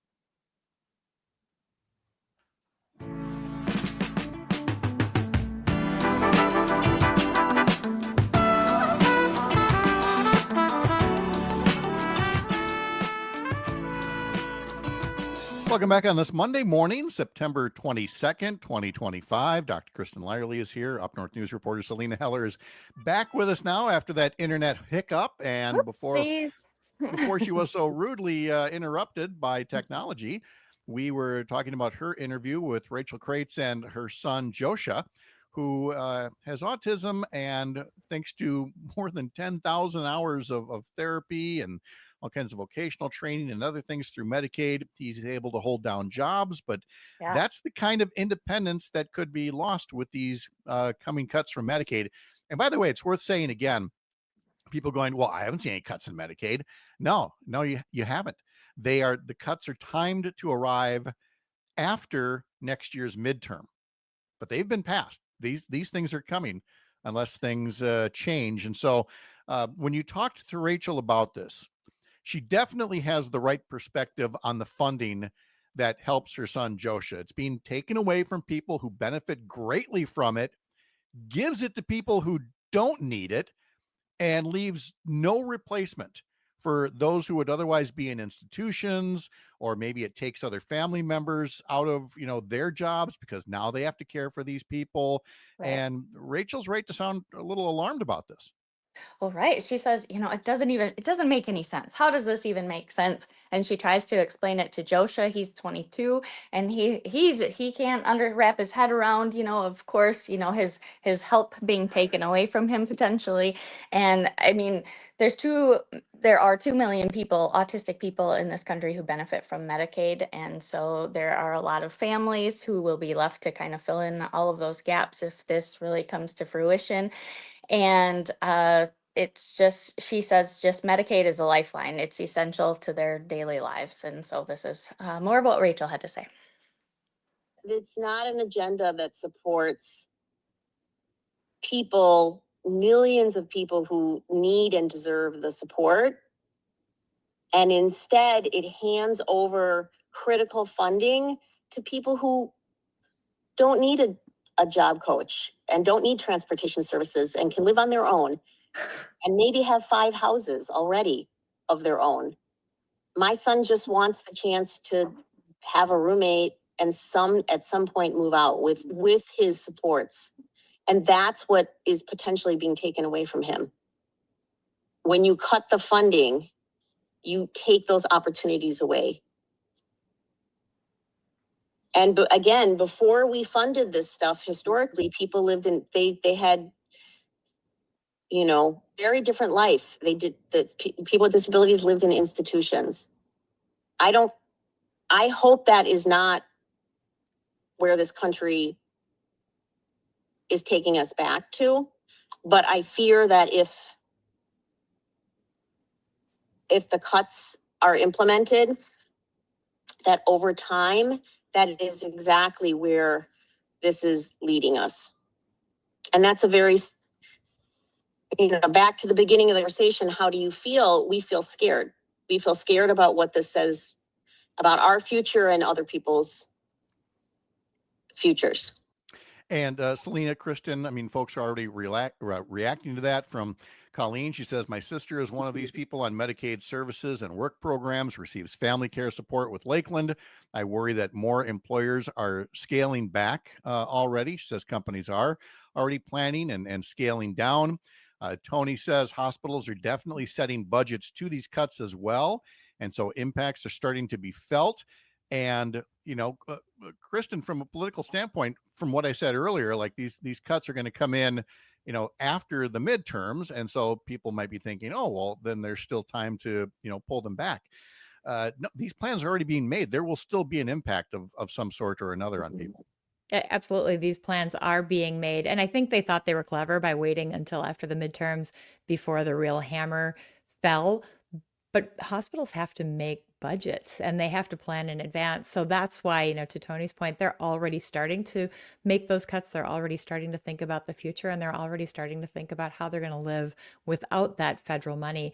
When you hear about rural hospitals, for example, and the money that they put back into rural hospitals, it's a third of what they would have otherwise invested in rural hospitals that are already struggling. So things are about to get really scary, and we are going to need to support each other, help each other out, and speak up for each other, our most vulnerable community members, and that is especially the disability community. Is that pretty much, Salina, where Rachel left things with you? Is just, she's speaking out and urging other people to do the same? Exactly. And she says, she does that in her community and with other parents who are in positions like hers. They contact their legislators all of the time. And she said, there's still an opportunity and you still have to keep working. And she does that. She's pretty a big advocate for her son, of course, and for others, because she knows how it is to be in similar shoes. Mm-hmm. That again from Salina Heller, and you can see her video report on that on UpNorthNews social media feeds. Kristen, you were in St. Louis. We talked earlier about the American College of OBGYNs, ACOG, but you also managed to take in a Brewers game since they were in St. Louis, and you just happened to be at the one game of the series where they did really well. What is it about the Cardinals and the Brewers? Or is it just that I have PTSD from 1982? From 1982. It's just a holdover. Yes. Yep. Yeah. That game went into extra innings. So they played 3 games. They got crushed in the first game. Mm-hmm. The second game went into extra innings, which was like a brilliant end. And then yesterday they lost too. Come on, guys. You got this. But they did clinch the division. So we got that going for us, which is nice. Again, Salina's report you can see on UpNorthNews social media feeds, and Kristen has the Dr. Kristen Lyerly Show Saturdays and Sundays at 3:00 on 98.3 and 96.5 in the Oshkosh Appleton areas, and Sunday mornings at 9 a.m. on 97.9 and 1590 a.m. in the Green Bay areas. Kristen's going to hang around and help me here talk to Senator Kelda Roys, candidate for governor. Salina, you have a great day. We'll talk to you a little bit later on. Thank you. Sounds good. You too. All right. So much more ahead here. I'm Pat Kreitlow. This is the Civic Media Radio Network.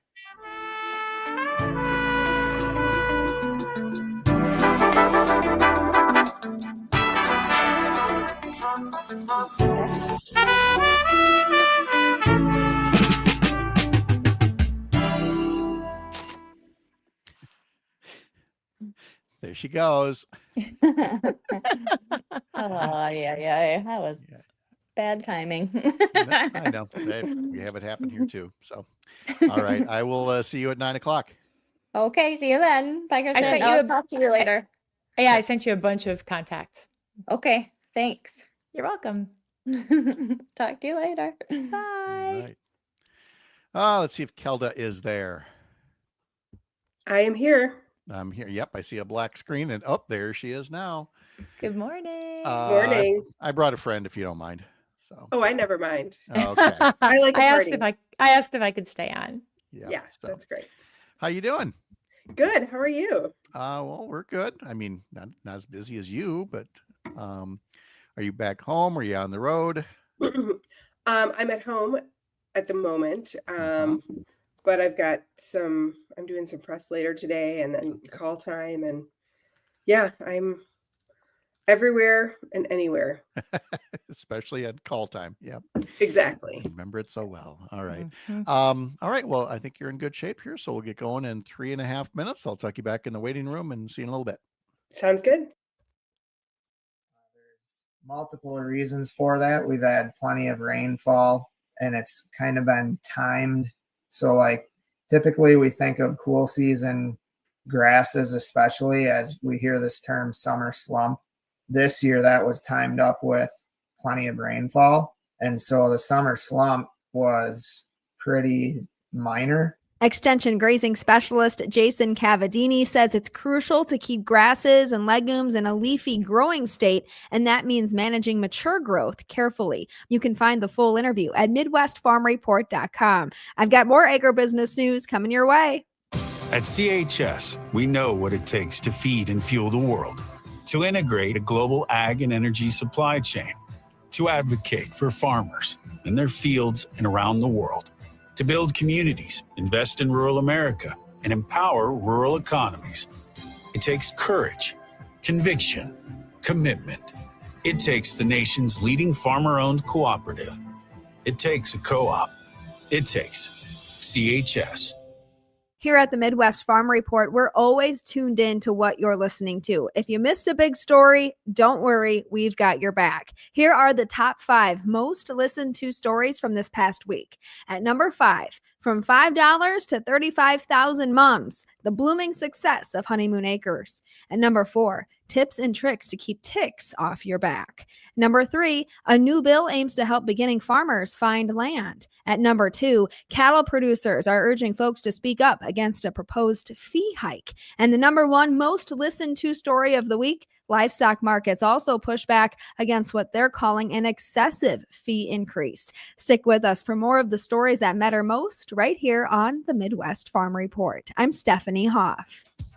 You're listening to 92.7 WMDX, Madison's home for the Maggie Dawn Show, Monday through Friday from 4 to 6 p.m. I'm meteorologist Brandon Bormans. Some patchy fog possible early, otherwise a mix of clouds and sun. An isolated shower or storm possible in the afternoon with highs in the mid to upper 70s. A better chance for showers and thunderstorms tonight, a mild night with lows in the lower 60s. Current temperature 61 degrees. Shop Furlough Mattress during our Labor Day sale. It's our biggest sale of the season. Get a free box spring with a mattress purchase or upgrade to an adjustable base and save even more. At Furlough, every mattress we make is factory direct and custom made locally for you. And it's backed by our lifetime comfort guarantee. Don't fall for the other guy's mattress gimmicks. Furlough has no middleman, so you'll get the comfort you want and save a whole lot of money. American made, locally crafted. Furlough. Not completing high school is more of a social thing than it was an academic thing. Even though all these years have passed, I still had that longing to have my diploma. At age 30, Carissa finished her high school diploma. If you're even considering getting your high school diploma, you can do it. Back in 30 seconds.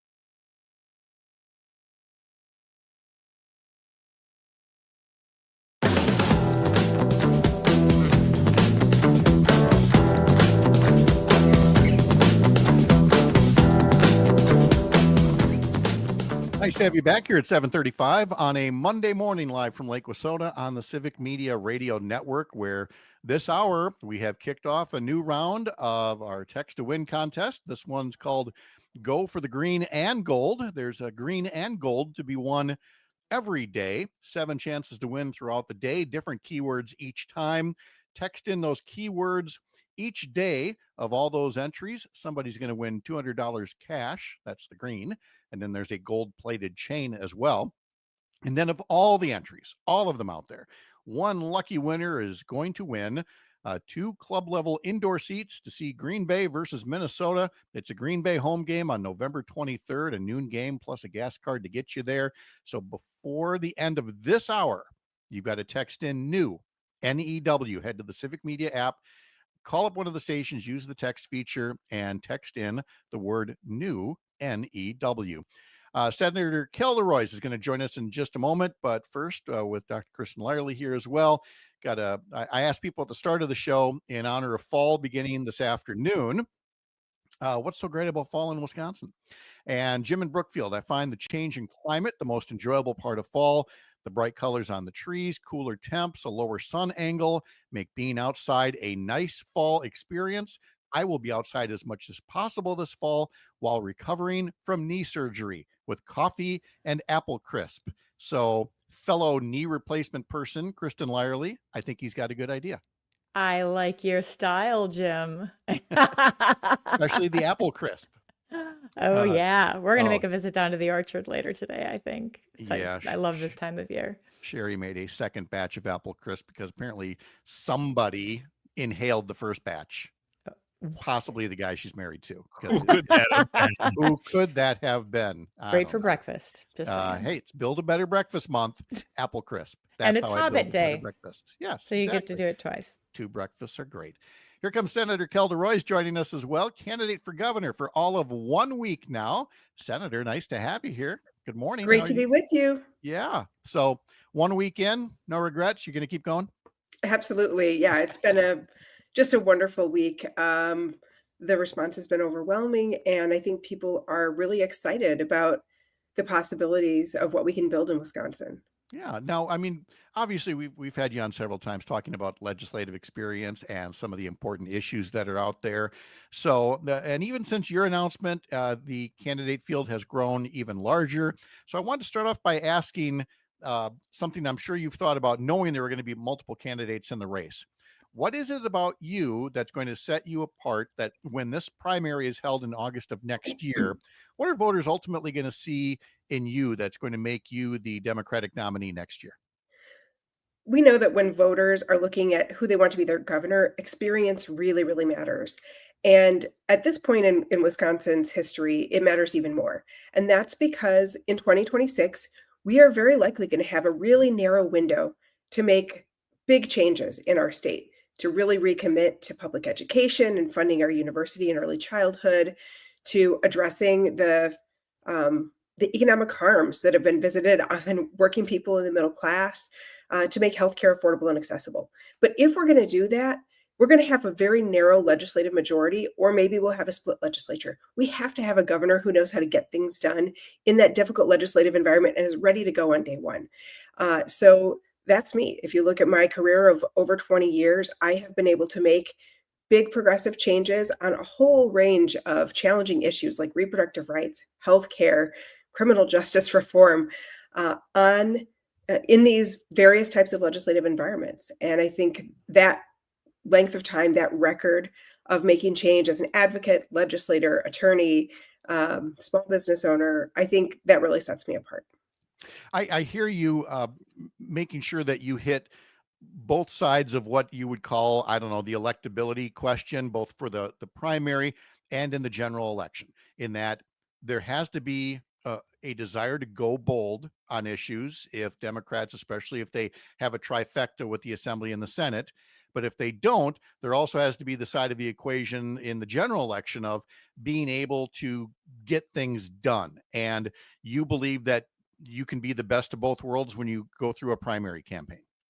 Absolutely. And I think, if you look at the different types of work that I have done, as an attorney, small business owner, and as a legislative leader for about 10 years, you can see that I have been able to work across the aisle on important issues like expanding access to healthcare and helping nurse practitioners be more available for folks in rural and urban communities.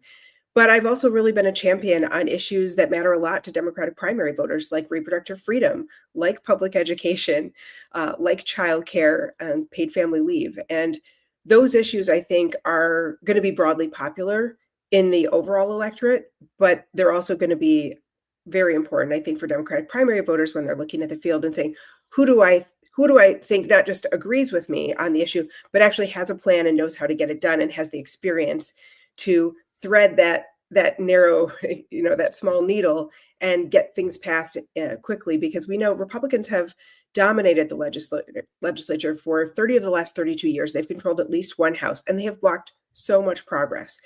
So when we have a narrow window, whether it's a Republican assembly, but only by a seat or two, or a Democratic assembly only by a seat or two, we need a governor that can effectively herd that legislature and get things done. You are in Madison, where people are engaged. They're paying attention. They kind of like talking about politics. I'm in Green Bay, where people are exhausted, and they tend to be a little bit more connected to just putting food on their table and some of the basic economic issues. How do you message to folks outside of places like Madison and Milwaukee, where people really don't love what's happening with politics, but still are struggling with so much of the fallout from the political decisions that are being made? Yeah, I think it's really important to connect those dots for people about why working people have been working harder than ever. We're more productive, and yet it's getting harder and harder to make ends meet. And that's not just because of rising prices. It's also because wages have been really, really stagnant. Wisconsin's minimum wage is still $7.25 an hour. It hasn't been raised in my adult life. And that is so unacceptable. And you can see how worker power has diminished over time. And so helping people sort of see that the fact that they are struggling or they're not living and thriving in the way that they should be, given how hard they're working, and that it's not your fault. It is the system by design to try to make the wealthiest even wealthier. And I'm talking about billionaires and big corporations who are not paying their fair share. And that's, by the way, also why your kid's school is being defunded and you're having to constantly vote to raise your own property taxes to keep the lights on.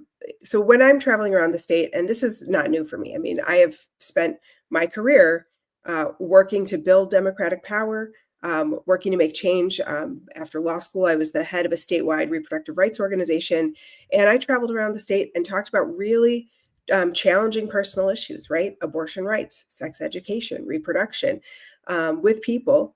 And I just think if you sit down and listen to people and truly hear them, you can build connections, even with people who might initially disagree or be disengaged. And I think that political work is really, really important. And that's what I have spent my life doing. I'm not someone who sits in a Madison bubble. I have always traveled around the state. I have knocked doors in probably, most of the Senate districts in the state.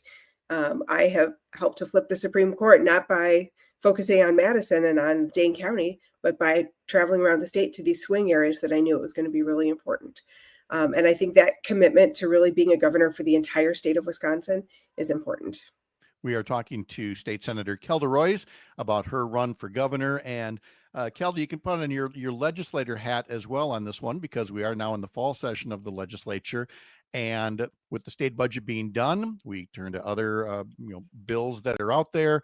Republicans have put together a package of bills dealing with education. Democrats have put together a package dealing with education. And there seems to be pretty clear differences between the packages and how they prioritize educating our kids and being fair to our taxpayers. That's right. I mean, the Republicans straight up said that what they're looking at for our schools is school closures, it's consolidation, and it's continued underfunding and privatization. And I think that's really offensive, because every kid in Wisconsin it is their birthright to get a good public education. And it shouldn't matter who you are, where you're from, the zip code you're in, how much money your parents have. The quality of your education should not be contingent on those things. Democrats believe that public education is essential for every student and that we have to make sure that our students and teachers have what they need to succeed. Money is a part of it. I mean, you can't do it without money, and our kids have not had even an inflationary increase in our schools for 15 years. But it's not just money, right? It's also about making sure that students and teachers are equipped to succeed. And so that's things like getting distractions out of the classroom, making sure that teachers have adequate professional development time. We don't expect firefighters and police officers to buy their own equipment. And we have all kinds of programs to help people get the training that they need. But for teachers, we're happy to just make them pay out of pocket and take their own personal time to do it. And I think, that's one of the things that's contributing to the teacher retention crisis, in addition to obviously the changes that were made in Act 10 that have made it very, very difficult for teachers in the classroom. As the mom of a public school teacher, yes, that is also entirely true. Hey, and I want to shift to something a little bit more personal. You have a whole pack of kids. I have a whole pack of kids. And yes, we do. Yes. I mean, together we've got teams, like we could compete. Yes. And when you listen to your kids, like they inform so much of the stuff that I do because they're paying attention and they and their friends have ideas about the future that they want to see. How do your children, how does your family inform you as you are moving forward in this really, I mean, this is an incredible thing that you're doing and it's very challenging. So how do your kids see this and help you on your path? Well, I'm just really lucky because my kids are very supportive. I have 2 young adult stepdaughters that have been in my life and have helped to raise since they were 4 and 7. And one recently graduated from college and is interested in environmental science and research. So she and I talk a lot about all different kinds of political issues, and she helps me keep my finger on the pulse of what's happening in college campuses and how to engage young people. And then my oldest stepdaughter is actually an ICU nurse. And so we talk a lot about obviously healthcare and what it's like for that healthcare workforce. We talked about how teachers have been squeezed, but boy, our healthcare workforce is really being run ragged as well. So figuring out how we get more young people in that healthcare pipeline and how we can retain the healthcare workers that we have. And then I've got 3 little ones that are 11, 7, and 4. So I have childcare and early childhood, and seeing the incredible work that our childcare educators do to get kids ready for school, to help them learn how to solve their problems without biting or hitting, to teach kids how to to the legislature too, by the way. Just sorry. Tell that to some of the legislators too. Yeah. Because honestly, it sounds like there's kids in the backseat bickering sometimes to hear things from the other side of the aisle. Learn more at keldaforgov.com. Head over to Facebook and Instagram at Kelda Roys is the handle there. State Senator Kelda Roys, always great to connect. Safe travel. Stay in touch. Thank you. All right. When we come back in our next hour, we will be talking about Madison Matters with our civic media friends, John and Gordy. Jimmie Kaska has an updates with sports as well. I'm Pat Kreitlow. This is the Civic Media Radio Network.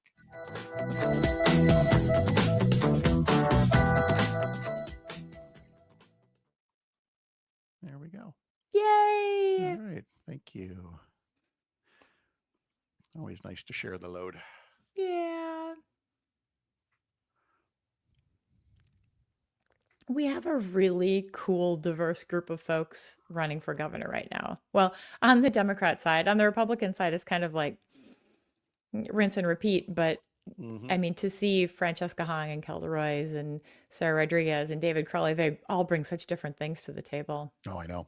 Well, that's what I thought in 2018. It's like, oh, wow, if we could just fuse all the best of these people together, or put them all on the cabinet like a Knights of the Round Table kind of thing, Right. Well, it's like what Kelda was saying, this daughter helps me. We talk about climate stuff. This daughter, we talk about healthcare. My little kids, we're talking about education and childcare funding. And, she's like living all of it right now. Right. No doubt. Mm-hmm.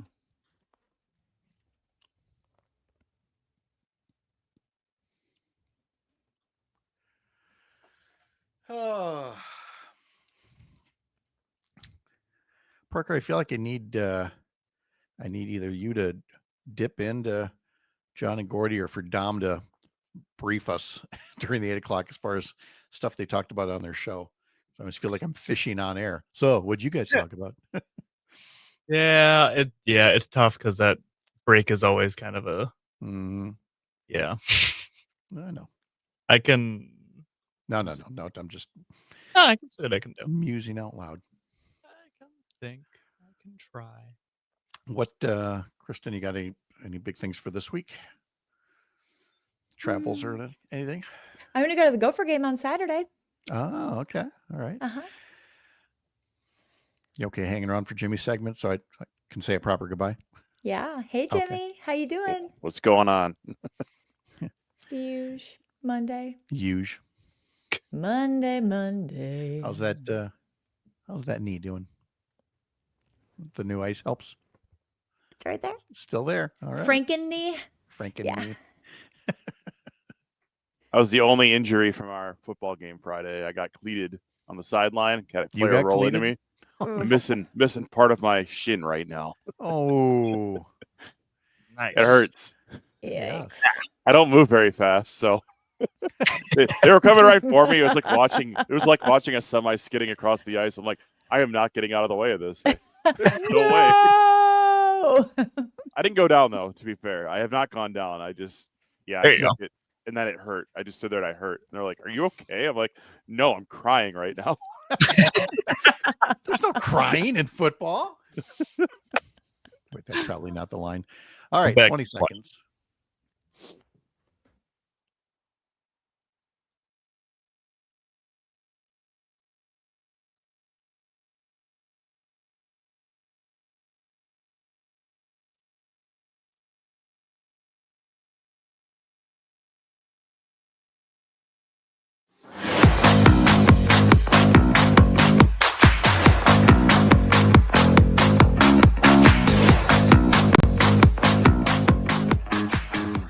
Before we bring Jimmie Kaska and Kristen, before you go, I wanted to bring up a comment from Tony who talked about Ashland proposing a 4-day school week for budget reasons. How can working parents handle that? There already is no daycare available. And now you're cutting school years or school weeks down to 4 days a week.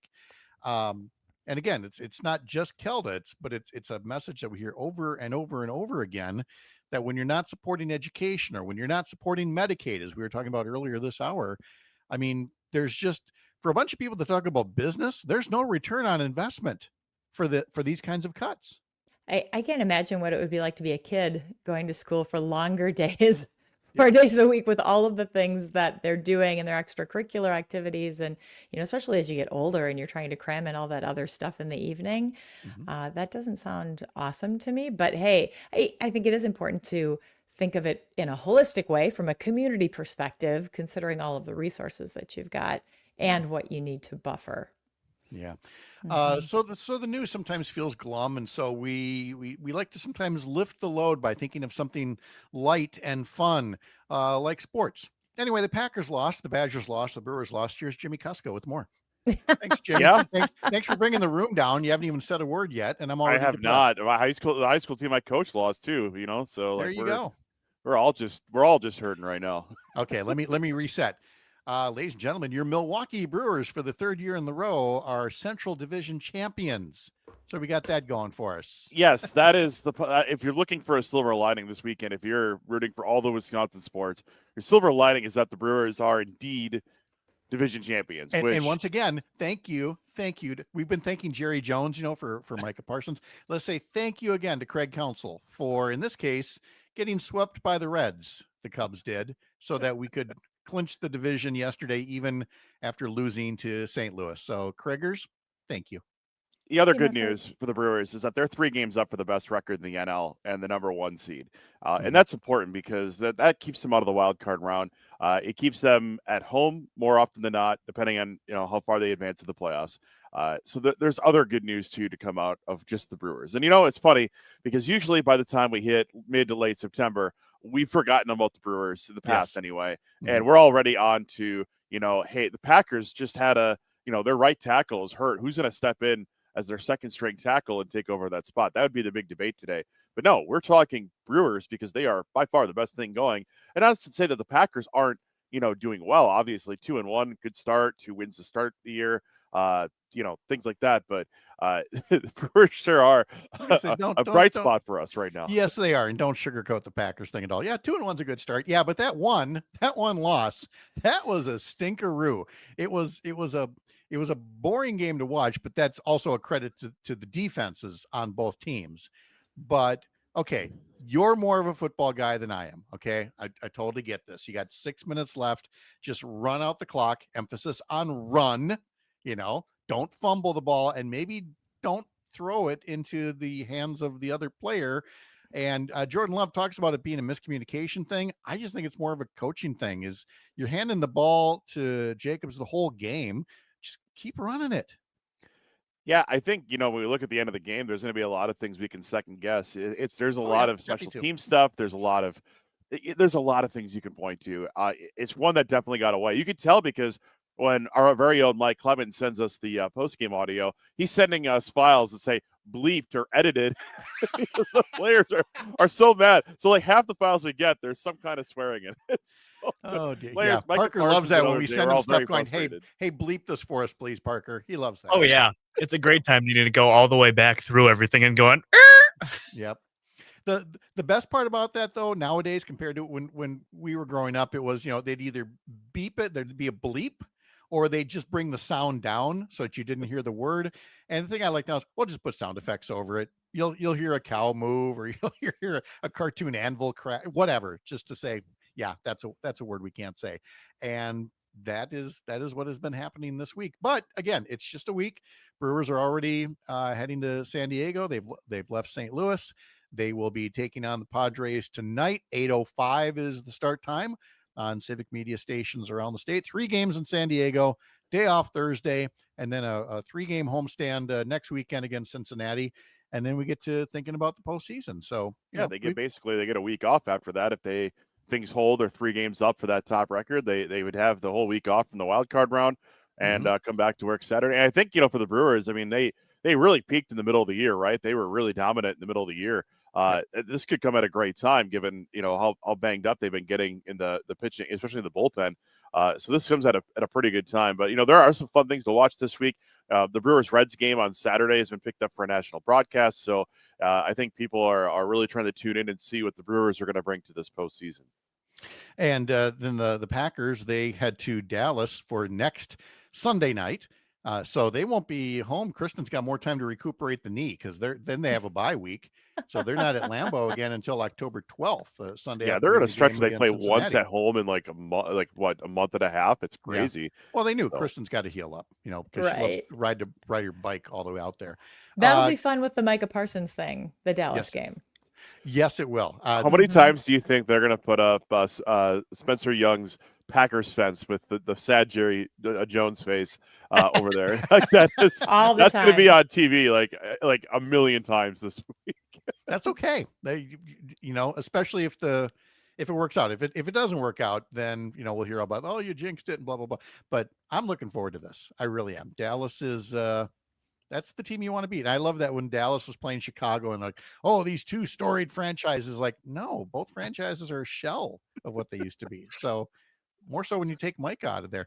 Hey, one more time reminder on the new Go for the Green and Gold text to win contest. You've got less than a minute to text us new NEW, and there will be more chances to win throughout the day and over the next couple of weeks. Jimmy, thank you very much. Appreciate it. We'll talk to you on Wednesday. Talk to you Wednesday. And Kristen, of course, has the Dr. Kristen Lyerly Show. You can get it as a podcast or catch it over the weekends on civic media stations in Green Bay, Oshkosh, and Appleton. Thank you, Kristen. Have a great day. Thank you, my friend. Have a great week. All right. Yes, we'll talk to you a little later. All right. Our friends John and Gordy from our civic media station in Madison coming up after the news. This is the Civic Media Radio Network.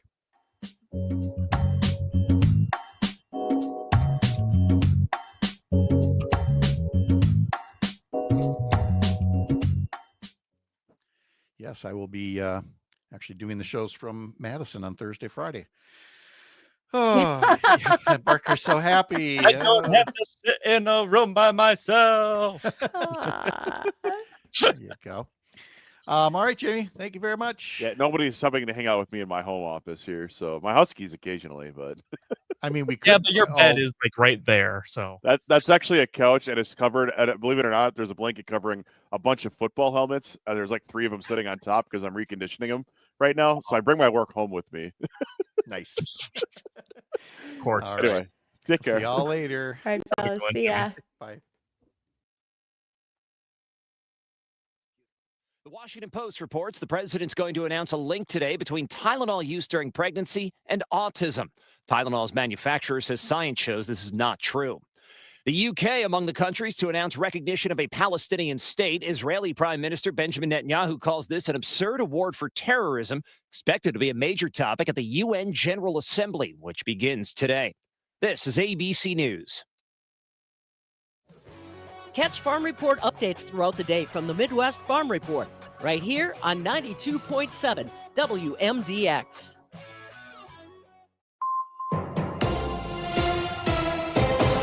For 92.7 WMDX News, I'm Savannah Tomei Olson. A bill that would help first responders treat opioid overdoses is now on President Donald Trump's desk. Senator Tammy Baldwin authored the Safe Response Act. It gives $57 million per year until 2030 to help first responders save lives when people are suffering from fentanyl overdoses. Baldwin has been vocal about addiction struggles in her own family, and this bill was crafted with bipartisan input. It passed the Senate unanimously, and now it's waiting for the president's signature. And a UW-Madison professor testified to Congress about nuclear fusion. The House Science Committee's Energy Subcommittee held a hearing last week about the future of fusion, and one of 4 witnesses was Stephanie Deem, who's conducting experiments at UW-Madison to make fusion power easier and less expensive. Fusion is a dense, virtually limitless source of power derived from hydrogen that could radically transform humanity. Fusion, the process that powers the sun, occurs when light elements are forced together and combined under extreme conditions, releasing vast amounts of energy. On Earth, we use magnetic bottles or powerful lasers to create these fusion conditions. Fusion gives us hope. Lawmakers on the subcommittee say it could be the future of energy in America. And a reminder to drive safely around school buses. It's Operation Safe Stop Week. The Wisconsin State Patrol is teaming up with the Wisconsin School Bus Association in an effort to encourage safe driving near buses. The State School Bus Association worked with its members to identify bus stops where people illegally pass. Now, law enforcement will be adding extra patrols in those spots this week. And now a ticket for illegally passing a school bus will cost you a whole lot more. The penalty increased in 2024, so a citation will now cost $676.50 and 4 demerit points on your license. I'm Savannah Tomei Olson, 92.7 WMDX News. The Packers losing Cleveland. Hi, I'm Mike Clemens with sports. A huge upset. The Packers losing to the Browns, 13-10. The turning point, Jordan Love throwing an interception late in the fourth quarter, allowing the Browns to tie up the game. No, we're running a triple slant concept, and they're in man coverage. And, I'm trying to work Wicks right there, number 2. The safety that's guarding Tucker, fell off that, pass it off. And I don't know about you, but I feel like I've heard about this loss enough times today. Yeah, I'm ready to be done with it, but Yeah. I don't think that's how it's going to work. Hi, guys. Hello. Morning. How are things? Oh, it's a Monday. Yeah, it is. It is a Monday. Well, The sports thing. You're Everybody in the- lost. You're in the appropriate black for morning. What's with the get? Why is your partner looking all colorful and bright over here? This was the T-shirt that John bought yes. for me from the Okay. Ringo Starr concert. That's right. It is. Okay. So I thought I would wear it today. That's nice. Because he wore his, I think, a couple of days in a row last week, Thursday and Friday. Yeah. She was And trying the to- color looks great on him, doesn't it? Matches his deep blue eyes. That's right. Brown eyes. See? Worked together forever. You've never noticed. Perfect marriage. No, it's a reflecting off your eyes. I could tell. Okay. It's really. That's what it is. Mm-hmm. Oh, so did you do anything over the weekend, Pat? No, we had original plans that got canceled. Some friends had a parent that took ill, and so we actually got kind of a free weekend around the house, which was nice. That's nice, huh? Yeah, actually went to go see a movie near the end of the Packer game, so I fortunately got to miss the very end. So I'll Yes, tell never that. waste your time on tell a that Packer story. game because you just don't know anymore. Yeah. Well, okay, it's not a waste of time. It's just that we do something else in order to make sure it's never a waste of time. Well, you get to those games like this one where you go, well, we got the lead. If we blow it, I don't want to be around to see it. And I was not around to see it. So I got that going there for you me. go. All right. Gordon, you did go to the movies, though. You might want to ask him. Oh, Yep. I did. Spinal Okay. Tap. So, did Spinal you? Tap Okay. 2. Yep. All right. Yep. About as romantic as the one I went to, which allegedly was a rom-com. So, Oh. All right, 20 seconds.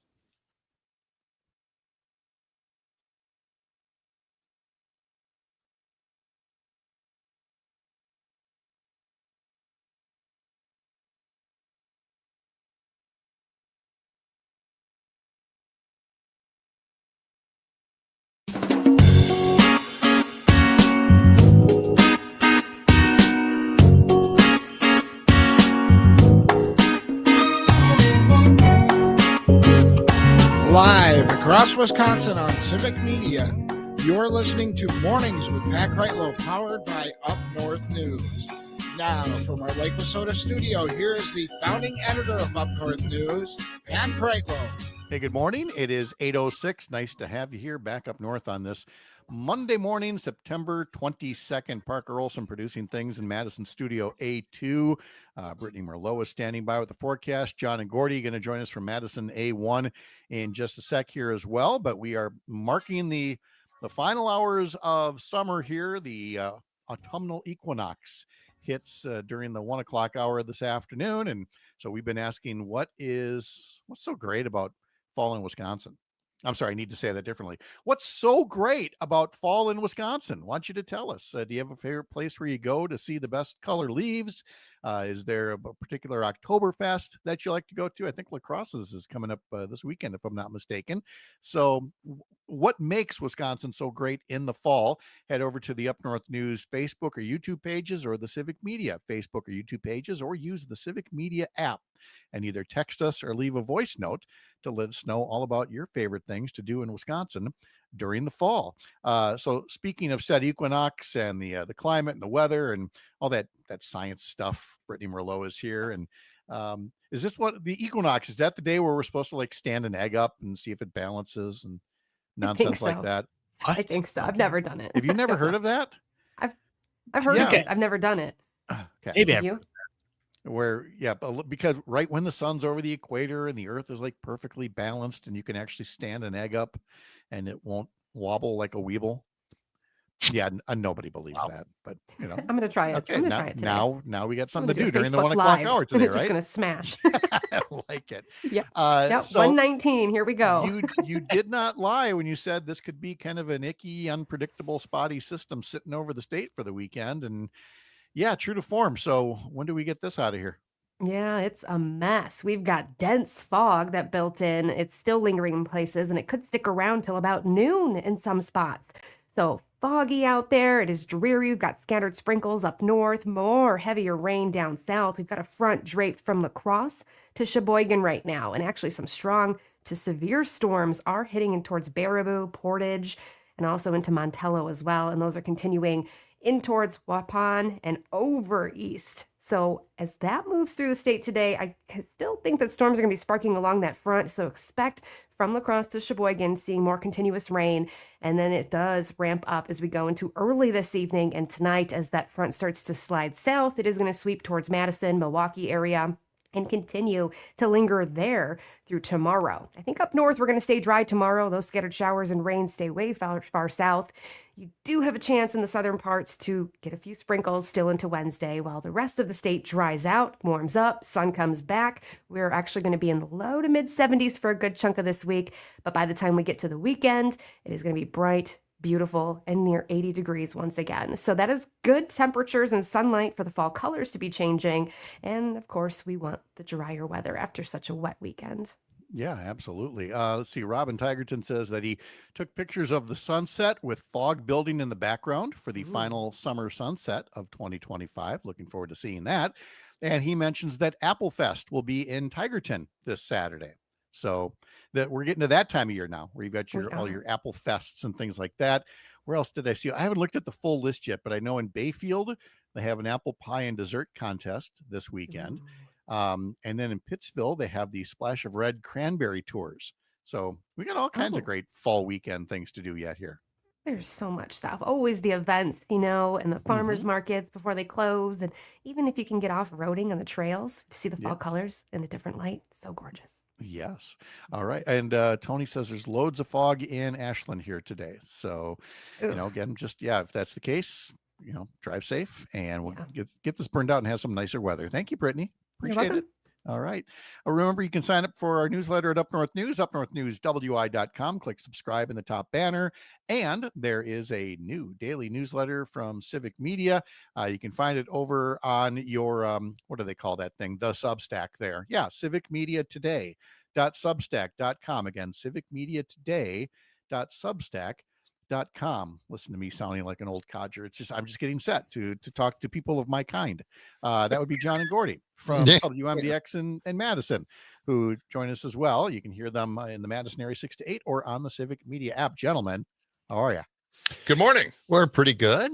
We only work 2 hours. You work 3. Yeah. Well, there's a time change up here. We have to work 3 hours to get as much done as you guys get done in 2. I think well, thank you. I'll use that as an excuse next time. Yeah, it was that, or I was going to credit your agent for great contract negotiating. But however it works, and it allows me to get to spend some time with you, which is really nice. There's some irony in all of this. We were up for the Best of Madison Magazine Award, best radio team, and we lost out to a radio team that does 1 hour a week.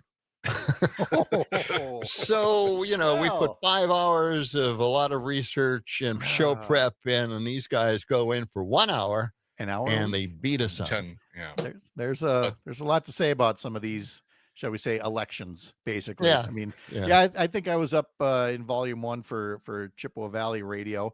And I thought I had a few more votes than I did, but once I counted me and my mom and Sherry, and the daughters kind of forgot. So I got 3 votes, which is nice. So over the weekend, I wanted to ask in Madison now, and this goes back, there was a pretty good 30-year run there for Badger football. I mean, if you go back to when Barry Alvarez first came on the scene, there were some dark times. Then things got better. It's a pretty good run. Shall we say football karma for the Badgers is stop me if you've heard this pun before, a little fickle? Yeah, I would say a lot of people are criticizing the Badger coaching at this point. Yeah. I mean, what's it like to be in the shadow of Camp Randall when it's just not as guaranteed good as it used to feel down there? Well, it's frustrating, I'm sure for the Badger fans, especially, I mean, the big Badger fans, the alumni, it's more difficult for them at this point. Followed them for years. Yeah, I'm sure it's very, very frustrating for them. The kids don't know the history. They don't care. They go to the game just to have fun. They get spoiled. Yeah. Just a big party. Yeah, exactly. Hey, speaking of party, as I was trying to look at what was happening down there, I believe over the weekend was the Willie Street Fair. Yes. Okay. Willie Street. That's Williamson. That's the full name of the street, right? But they call it Willie Street. Okay. Yep. Got it. And I'm not saying you guys go every year, but that's not a small little craft fair. That's kind of a big deal, right? It's a fun, eclectic time. It's very popular. Eclectic describes Willie Street very well. Yes. Yeah. It used to be Willie Street was just loaded with hippies, I mean, talking late 60s, early 70s. It's changed over the years. There's still that element. There's a feel over there. There's a lot of very independent shops. Not very any franchise places or anything like that. It's still kept its charm. There's a lot of T-shirts on display there, Pat. A lot of very worn old T-shirts on display. But there are a lot of really cool cafes and book nooks and places like that. One thing I noticed over the summer is that because the students are in this college town, there are a lot of seniors out there, and I'm thinking, boy, look at all these seniors. What will happen to all the businesses downtown when they're gone? And well, they're replaced by Students.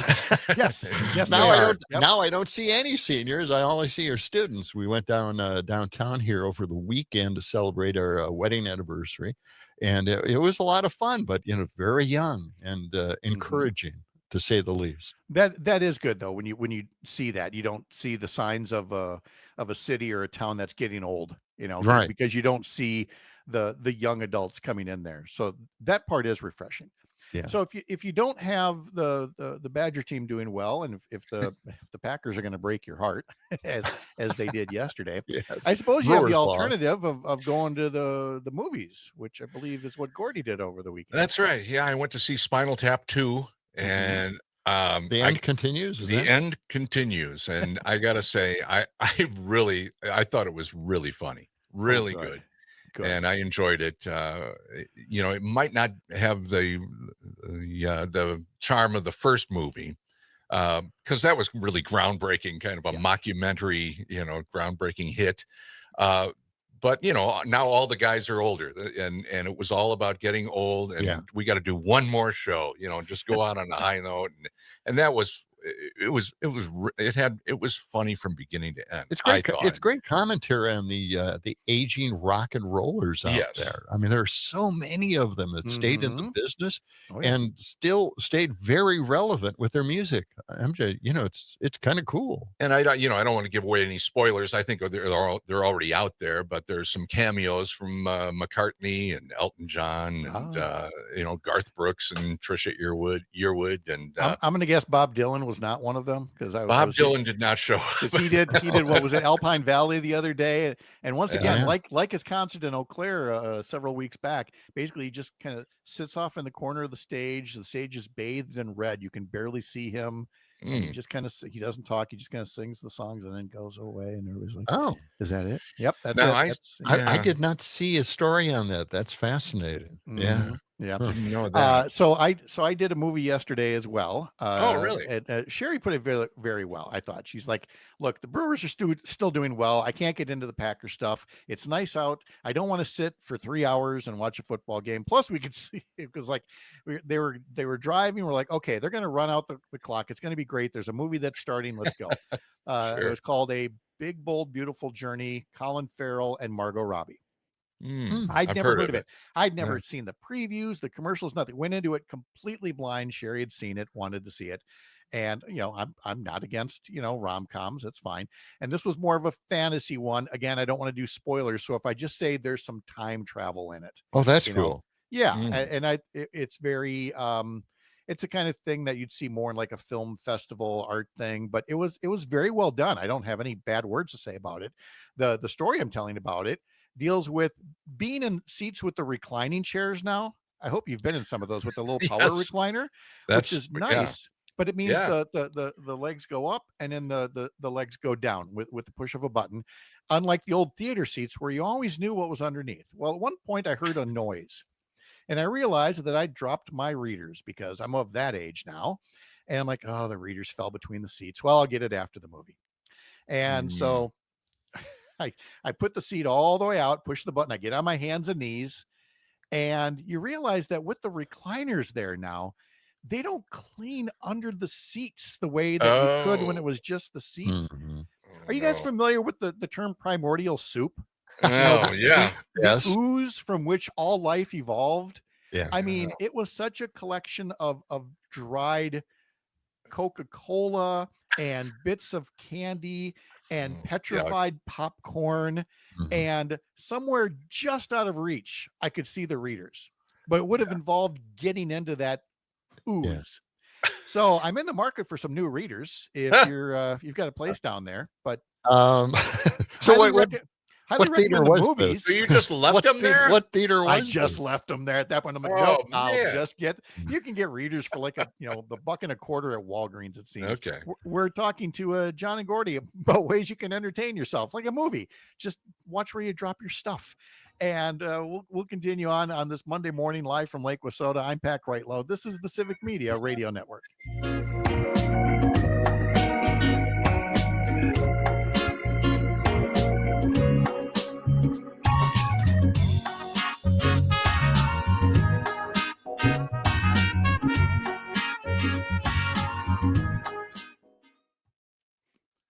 You left them there? Are you kidding? I wish I'd have taken a picture of it. It's one of the grossest things I have ever seen. Oh my God. What theater was that, Pat? I was going to say, I probably got the theater in trouble now because, I mean, if they do inspections or something, it is, But it's not one of the big chains, though, right? No. Okay. Hey, by the way, I have my own story about that. Oh, good. Okay. Yeah. So, yeah. I will jump in. On the text line from Jim in Brookfield, glad to hear Gordy enjoyed Spinal Tap 2. My sister and I laughed from beginning to end. Great cameos, Jim from Brookfield. So, yeah. All right. Little affirmation there. You guys been asked to do like, movie reviews and things? Oh, John used to do them on a regular basis. Yeah. Oh, that's right. Yeah. I used to do Johnny at the Movies, just a regular everyday guy, talking about the movies. I don't know too much about the directors or the script writers or the showrunners or anything like that. I just, I like the movie for what it is. Yeah. So That's the movie review I want. It's just an average guy's take. Average guy's movie review. I should bring that back somehow. But what's the name of the movie, that rom-com you went to? A Big, Bold, Beautiful Journey. Oh, okay. All right. I'm gonna I have to say, I didn't know much about Margot Robbie. I mean, I saw her in a Barbie movie, and I thought that was perfectly fine. I didn't see anything else, and she was really good in there for the character that she was playing. And I've always liked Colin Farrell. And I thought the age difference was actually bigger because I think Colin Farrell's been around for a while. So at first I wasn't really buying into the chemistry because I thought there was a bigger age difference. Looked up afterwards, it's 15 years, but I was thinking it was like 20 plus. But yeah. What do I know? For all I know, both of you are married to 18-year-olds. I don't know. I wish. Pretty close, man. my wife is 14 years younger. That didn't go over well with the family. That's all right. Stand by.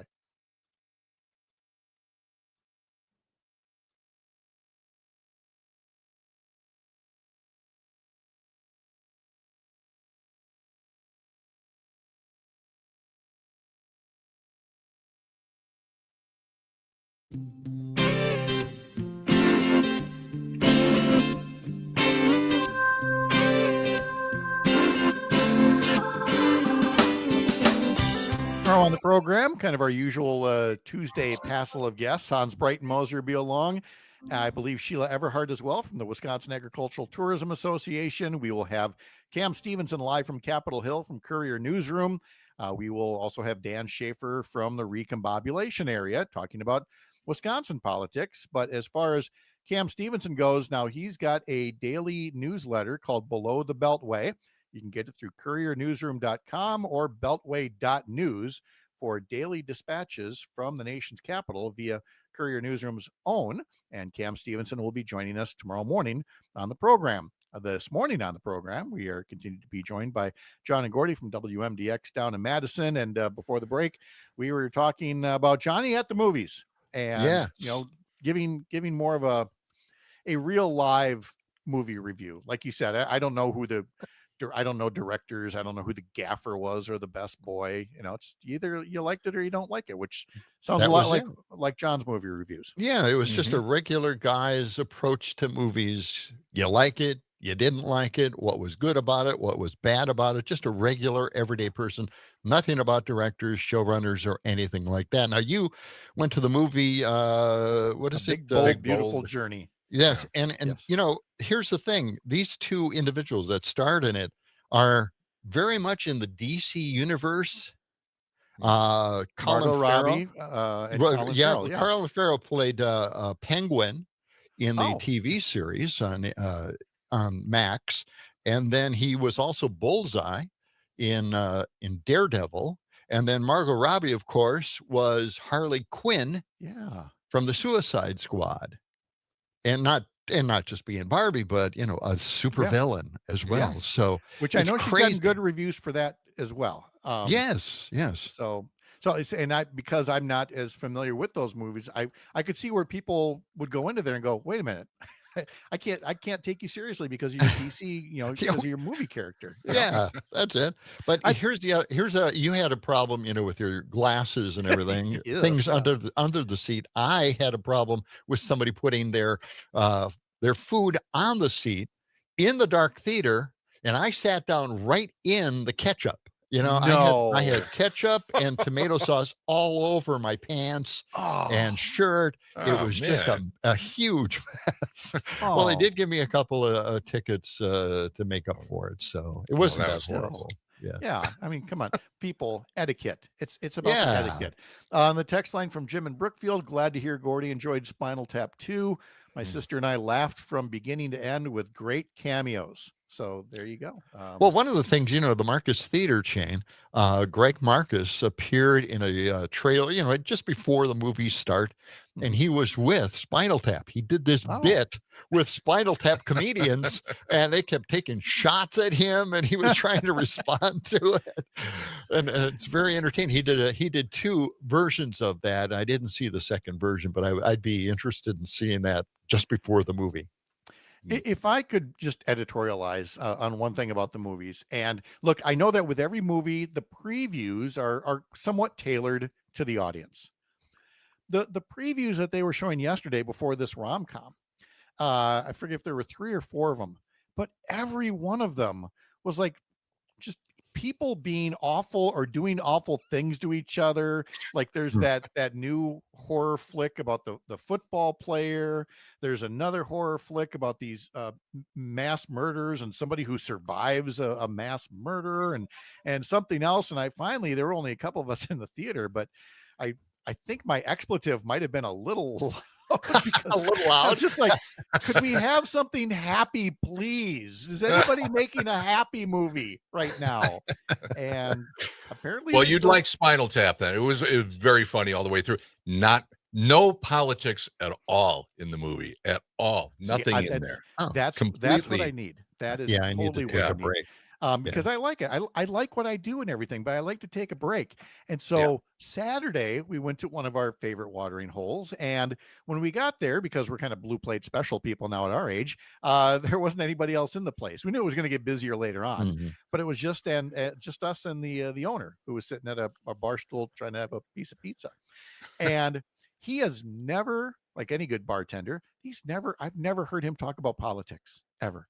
Oh. But as soon as he saw that it was only us, he just really? And I'm just expecting to get a break. I've got a beer.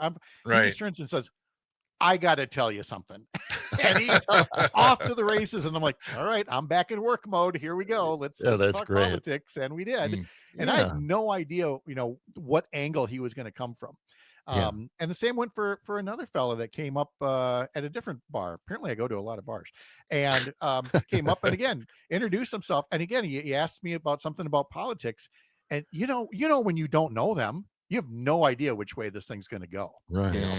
And I'm sure you get it not just about politics, but just about the show. Like, hey, you're those guys, aren't you? And then you're about to go, okay, here it comes. Here we go. We start walking backwards. Back away slowly. Comes with the territory, and then they go, oh, I really like what you do, or I really like what you stand for, or whatever. And then suddenly it's a whole different conversation. Like, hey, what's your name, and everything else. Yeah, right. And that's the nice part of it. But did it work out for you with the bartender? Yes. Oh, yes, it did. Yeah. Well, it worked out in the sense that his frustrations are my frustrations. Okay, good. With politics, so I wasn't really able to escape the politics, and I realized that we in the year 2025 still do not have the right response to how you doing, because I know you've asked too. You've asked people how you doing, and it's like, right, and you gesture toward the whole world. Yeah. So we need I think we need a better question to ask, like, how's your health, or anything like that. So we're not just asking about the state of the world, or how are you surviving? How are you surviving might work, or just walk up to somebody and go, say something funny. Make me laugh, whatever case may be. We need that, and that's why people put you on the radio. John and Gordy, you can hear them on WMDX in Madison, or through the Civic Media app, or here on Mondays to help the grouchy old political guy feel better for at least a little while. Thank you, guys. Thanks, Pat. Appreciate it so much. Have a great start to the week. All right, let's pause here. We'll continue live from the lake. I'm Pat Kreitlow. This is the Civic Media Radio Network.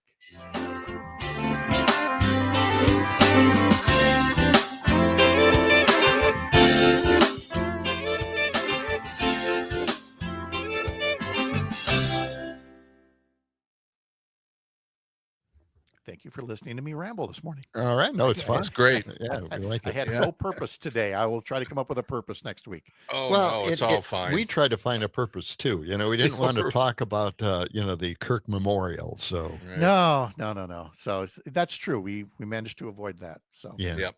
All right. Well, now I have my topic for next half hour. Turn it loose. Let's go. Okay. All right. See you guys. Thank you. See you later. Thanks, Take Tom. care. Thanks.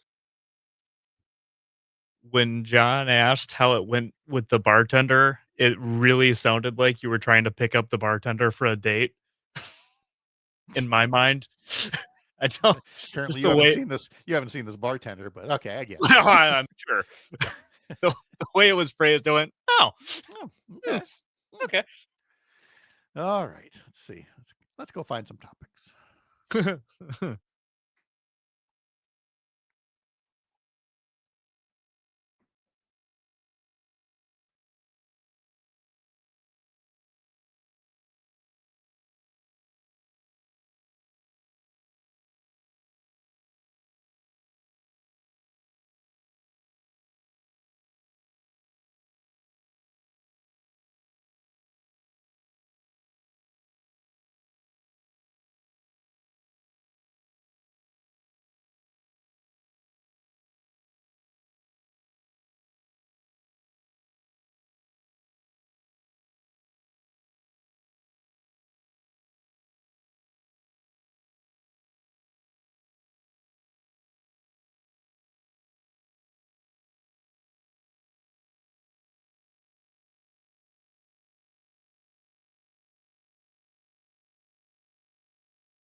near the end of the regular season for the Milwaukee Brewers, but thankfully there will be some postseason action as well. But as for the regular season, well, there's a 3-game series starting in San Diego tonight, and then tomorrow night, Wednesday afternoon, a day off on Thursday, then a homestand against the Cincinnati Reds Friday, Saturday, Sunday. Then that does it for the regular season. Tonight's game against San Diego, the pregame coverage begins at 8:05 on several civic media stations. Head over to the website to learn more. And while you're there, check out again the details on the Go for the Green and Gold Text to Win contest, which we'll be doing in the 7 o'clock hour throughout this week and next week, where again, with that civic media app, you're going to text in a keyword and that'll get you entered for a big grand prize, tickets to see Green Bay versus Minnesota. It's a Green Bay home game, and you can get more details on the Go for the Green and Gold contest from Jane and Greg, part of Matt and Air on Air, coming up next here on the Civic Media Radio Network. The fall session of the legislature is getting going. We talked to State Senator Kelda Roys an hour ago. She's a candidate for governor. And we talked about the package of education bills put forward by Democrats, the package of education bills put forward by Republicans. There's not a lot of common ground there. And unfortunately, it seems that even when there is a hint at common ground on something, there usually are some kinds of strings attached. And that appears to be the case with a different package of bills that Republicans are saying they'll introduce this week to deal with our elections, specifically absentee ballot drop boxes. Now, keep in mind that absentee ballot drop boxes were used for years in Wisconsin with no issues and with the support from both parties. Republicans really liked it because in rural areas, places with older populations, it was a matter of convenience. Democrats liked them in urban areas. Again, people who might have had busy schedules or young families. Again, they could drop off their ballots as securely as when you drop your mail off in the mailbox. All right. They're fine. They work. When Donald Trump knew he was going to lose the 2020 election to Joe Biden, and the documentation is there months before the election, he started laying the groundwork toward trying to steal the election, or at least to circumvent it or to cast doubt on its integrity. And one of the things that he flailed at was absentee ballot drop boxes. And then in the wake, for reasons I can only log as, quote, a cult of personality, unquote, suddenly so many Republicans didn't like absentee ballot drop boxes either. And there were court challenges, and there were conservative justices who said, yes, these things, it's like we just discovered them and they're bad and we have to get rid of them. Well, thanks to voters in Wisconsin, the state Supreme Court was put into progressive hands, and progressive justices looked at that and said, what are we talking about here? They work, they're fine, let them be.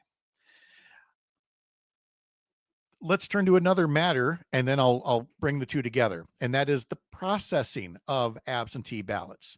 Again, they're put into these envelopes. If you've ever filled one out, you know that you have to sign it. You have to get a witness to sign it. You have to put the address on there. Again, the ballot is sealed. You just know that there is an absentee ballot in there, and you either use the ballot drop box, or you mail it in, or you bring it back in person, or you fill it out in person at your local clerk's office. And then it goes into a box, goes into a locked box someplace until election day, when they're opened up. You have to check the addresses. You have to check to make sure the signatures are there and they're valid. And then you can open up the envelope. You can pull the ballot out, and then you can process them. Well, there's a lot of places, because they're big cities and there's only so much time and so many people and so many ballot counting machines, that in these larger cities, you have election results that don't come in until late at night. There's a way around that. And that would be to allow the absentee ballot envelopes to be checked the day before, make sure that they're good, toss out the ones that aren't. And that way, right away on election day, you can then just open them up, open up all the good ones, then you can run the ballots through the machine. That makes sense too, right? Right. So Republicans are now saying they're willing to go along with this. Well, that's nice of them. I mean, for the past couple of election cycles, we've known, Republicans and Democrats alike, that processing the absentee ballot envelopes the day before would be a good thing.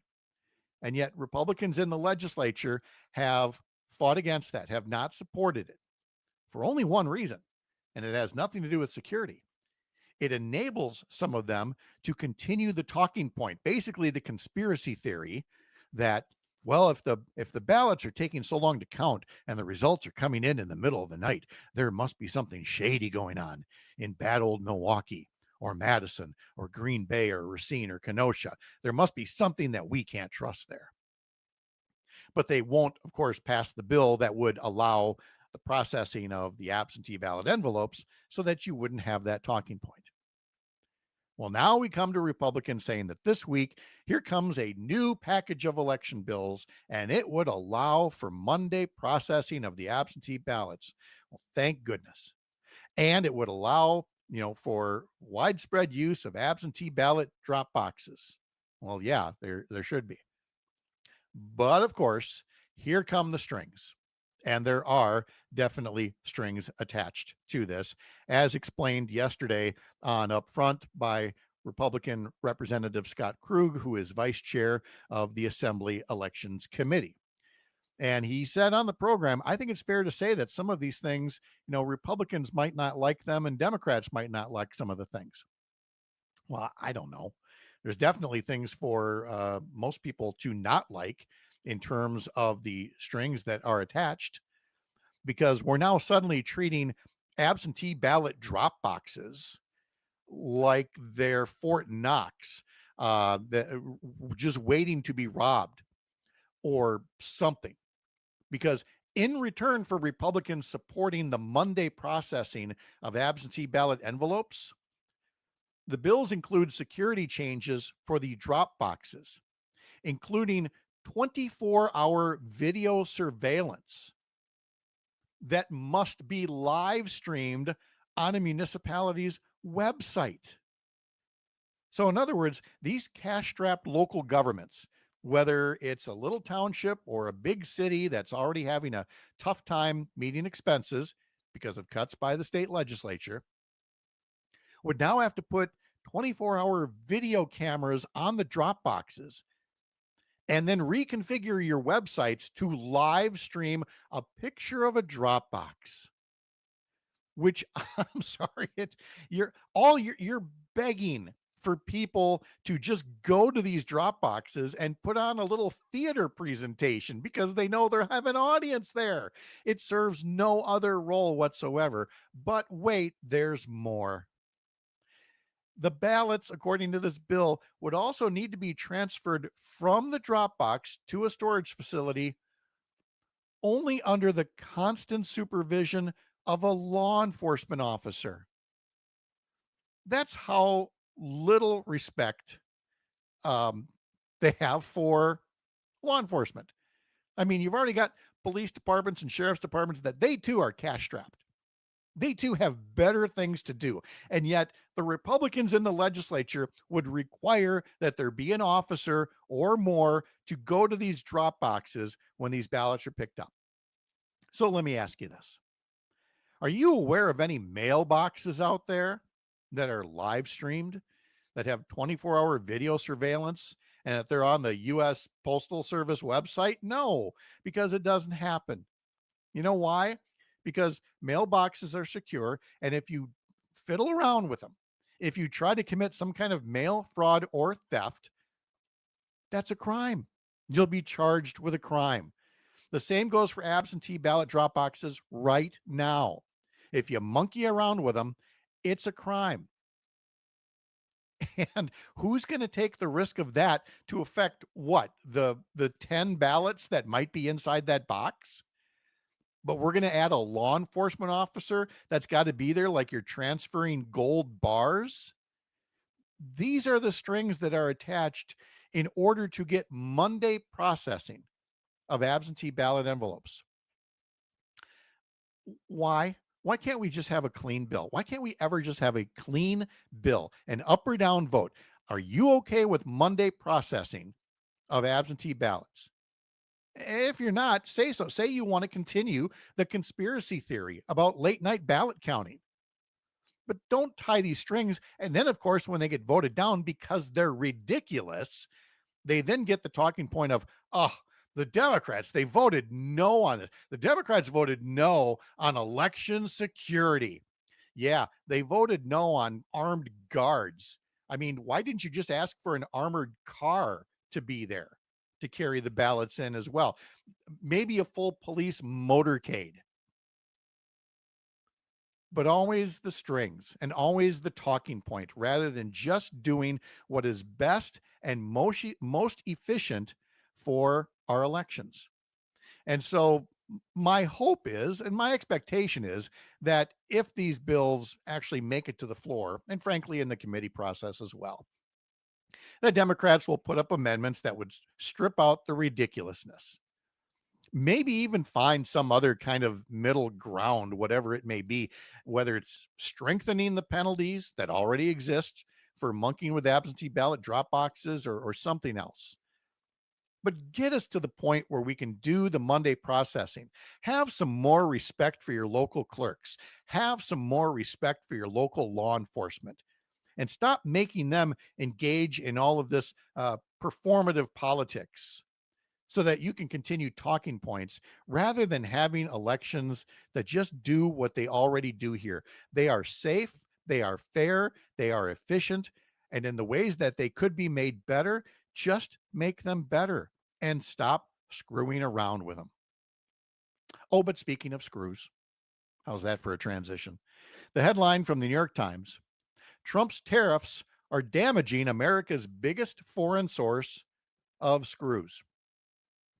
Taiwan has long been a top provider of screws to the United States, but the factories are struggling to survive because of Trump's tariffs on steel and aluminum. Most people know Taiwan as making all the semiconductors and other electronics. It's a lot of intricate work, but then there's that everyday essential, almost invisible component of everyday objects, writes the New York Times: screws. But Taiwan screw makers are wondering how their businesses will survive over the next few months. And to what degree will China gain ground in the meantime? Because again, it's not like this is going to be creating American jobs. We're not opening up some kind of new markets for American screw makers. Okay. These are tiny things that are best made overseas more cost effectively. But now they won't be, along with everything else that is more expensive. Now think of the things that require lots and lots of screws. At Courier Newsroom, we've had a video series for a time. I'm not sure if the person still does it or not, but this would be a perfect episode for it, talking about the things that you don't normally see in politics, but are working against you, the ways that you're being nickeled and dimed. Instead, the name of the series is You're Probably Getting Screwed. And in this case, it is quite literal. So again, a story in the New York Times, one of the many ways that a made-up trade war is hurting rather than helping our economy. Some final news and notes from Lake Wissota and a preview of Matt and Air on Air with Jane Matt and Air coming up in just a bit. I'm Pat Kreitlow. This is the Civic Media Radio Network.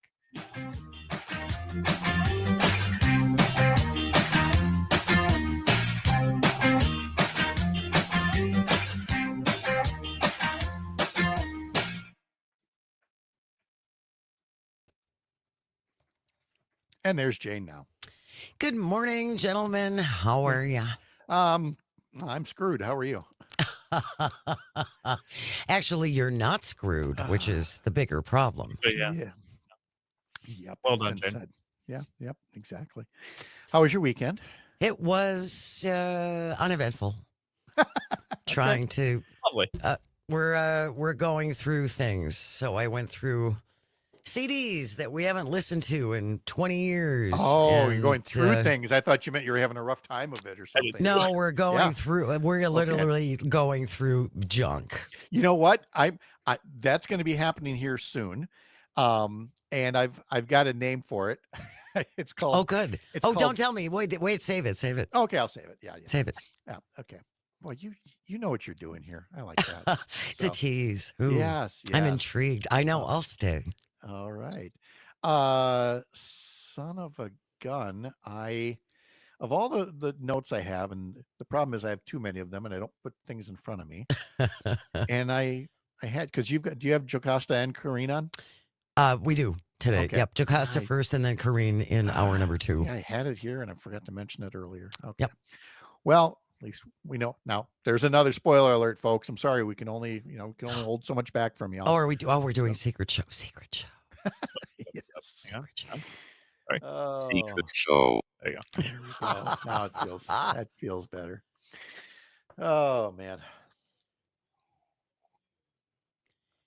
How long have you been in your house, Pat? 30 years this year. 30 years. We've been in Yep. ours 24.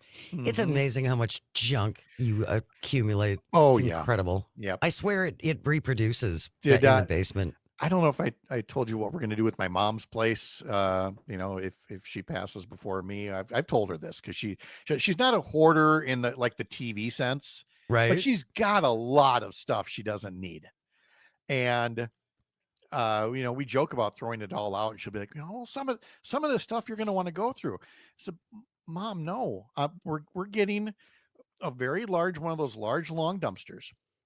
And I said we're laying you lovingly and gently down at the bottom of it. Bad. And then we're emptying out that place. We're putting all that stuff all around you. I'm floating it down the Mississippi, and we're going to get an archer with a flaming arrow. We're giving you the Viking funeral Of and your we're dreams. getting rid of all of your stuff in the I meantime. love that idea. She love did that laugh. idea. She's like, okay, that actually would take care of things. You know what's hard though is that because we don't have kids, but my nieces and nephews, I have antique, we have old antique furniture, which I love. Yeah. They don't want that stuff. No, they don't. Yep. All right, here we go.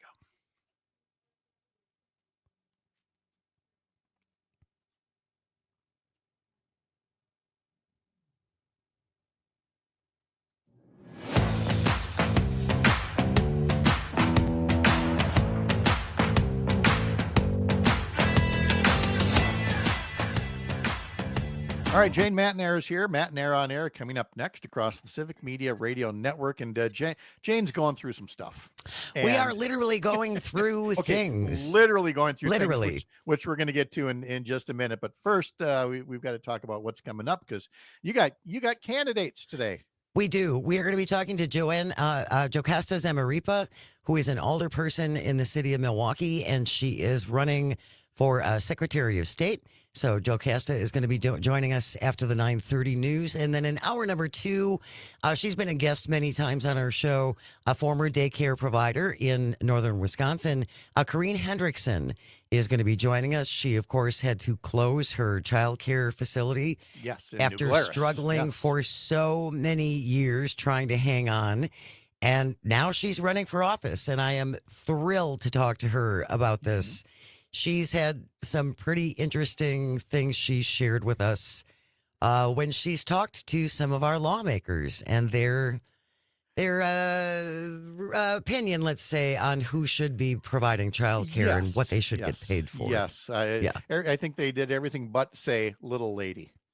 Yes. But- Oh, sweetie, if you just stay home and take care of all your neighbors' kids, we wouldn't have this problem. Yep. Uh-huh. We first noticed Green when she testified before a congressional committee, and she said it was a somewhat spur of the moment thing when she was going to be in D.C. Somebody knew about it, said, hey, come talk to this committee about it, and it was so heartfelt and said so well, and she'd become basically the leading advocate for childcare in Wisconsin over these past couple of years. Yes. That I'm not surprised her frustration would lead her to this point to run for a seat in the state Senate, because you get so tired of watching this legislature just ignore big problems. Well, and I can't imagine the frustration when you do actually get faced, the rare opportunity when you do get to sit down face to face with some of these lawmakers and they essentially just listen and nod and go, yeah, bye, see ya. Yeah. You do that enough times, it's like, yeah, I think maybe I could do a better job. And she is hoping to do that with Howard Markline, the co-chair of the Joint Finance Committee. Although there will be a primary, she is one of 3 Democrats running in the Senate 17th Senate District, and she'll be talking to Jane about that just over an hour from now. But as far as going through some stuff, because Jane and I are both thinking about, at some point we're going to have to clean out our respective residences, which Downsize a little bit. downsize a little, or at least lighten the load when apparently you get enough silver upstairs, and there's a critical mass and enough gray hair triggers the neurons that say we got to get rid of some of the stuff. Yep. And Yep. that's what you're doing right now. Yep, that's where we are right now. So that's what I did over the weekend. We have, and this is just an indication of how old we are, but we still have a big cabinet full of CDs. Yep, which same. we haven't played. I play CDs every Christmas as background music, and they rotate on the CD player and things. Yes. But other than that, I haven't listened to any of these CDs in probably 15, 20 years. Exactly. And so I went through those. And why I'm hanging on to still probably 100 of them is a question that will last throughout time. Yeah. You're not going to believe this. So we've got the CDs, we got DVDs, but we did finally get rid of the VHS tapes. I mean, we just don't. And I got rid of the cassette tapes. There's a handful of them that might have news stories from back in the day or whatever. Right. But the music ones, and I used to have a whole bunch of blank ones, and they went away. The 11-year-old grandson, last time he came to visit, was asking if we had any, because cassette Cassettes? recorders were what they were like teaching the kids to.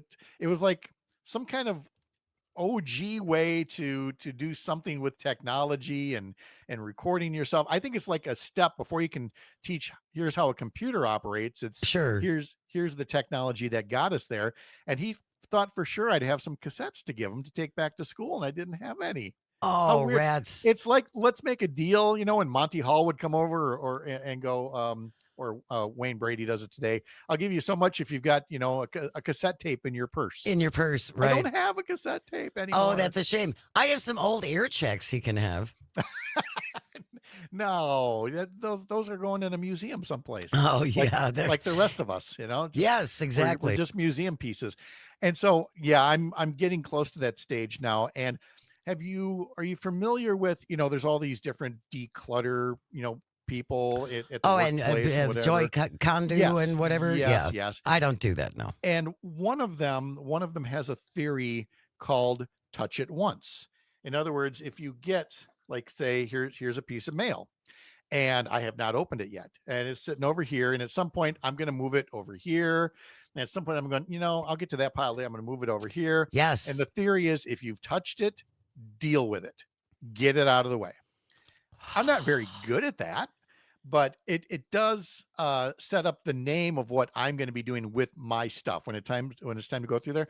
I've got something called touch it one more time, because there are things down there, again, dating back to childhood and college and early career, and you always they're like a little comforting thing to have around. Like, oh, look at this, honey, this is when we were dating. Here's the first sweet card you got me. And it's like, we don't need that anymore. So we've been together a long time, honey. Yeah. Yep. We're going to touch this. We're going to touch this record one more time, or my Boy Scout handbook. Why do I still have my Boy Scout handbook? I don't know. Because you remembered all of it anyway, Pat. Yes, you don't need to that handbook. Right, it's part of your life. It's part of the technology, like a cassette recorder. That's how useful it is.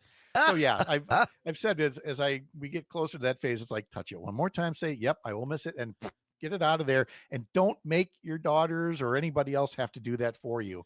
Otherwise, they're just going to put it all in a dumpster and light it on fire. Seriously, I'm just glad to know that I'm not the only one who does that with paperwork. I have at least 4 piles before it even makes it into my office. And then it gets divided into more piles, which is the shred pile and the file pile. And then I don't even know what I'm going to do with this pile. So many piles. Many piles. Many a time I've just said, my to-do list just says the pile. And The I know what I pile. mean. Go take the pile down. Thank you, Jane. Have a great show. You too. You will hear Jane coming up from 9 to 11 weekdays, along with Greg Bach for Matt and Air on Air. I'm Pat Kreitlow. Thanks for starting your Monday here with us. We'll see you bright and early Tuesday morning, 6 a.m. back here up north. All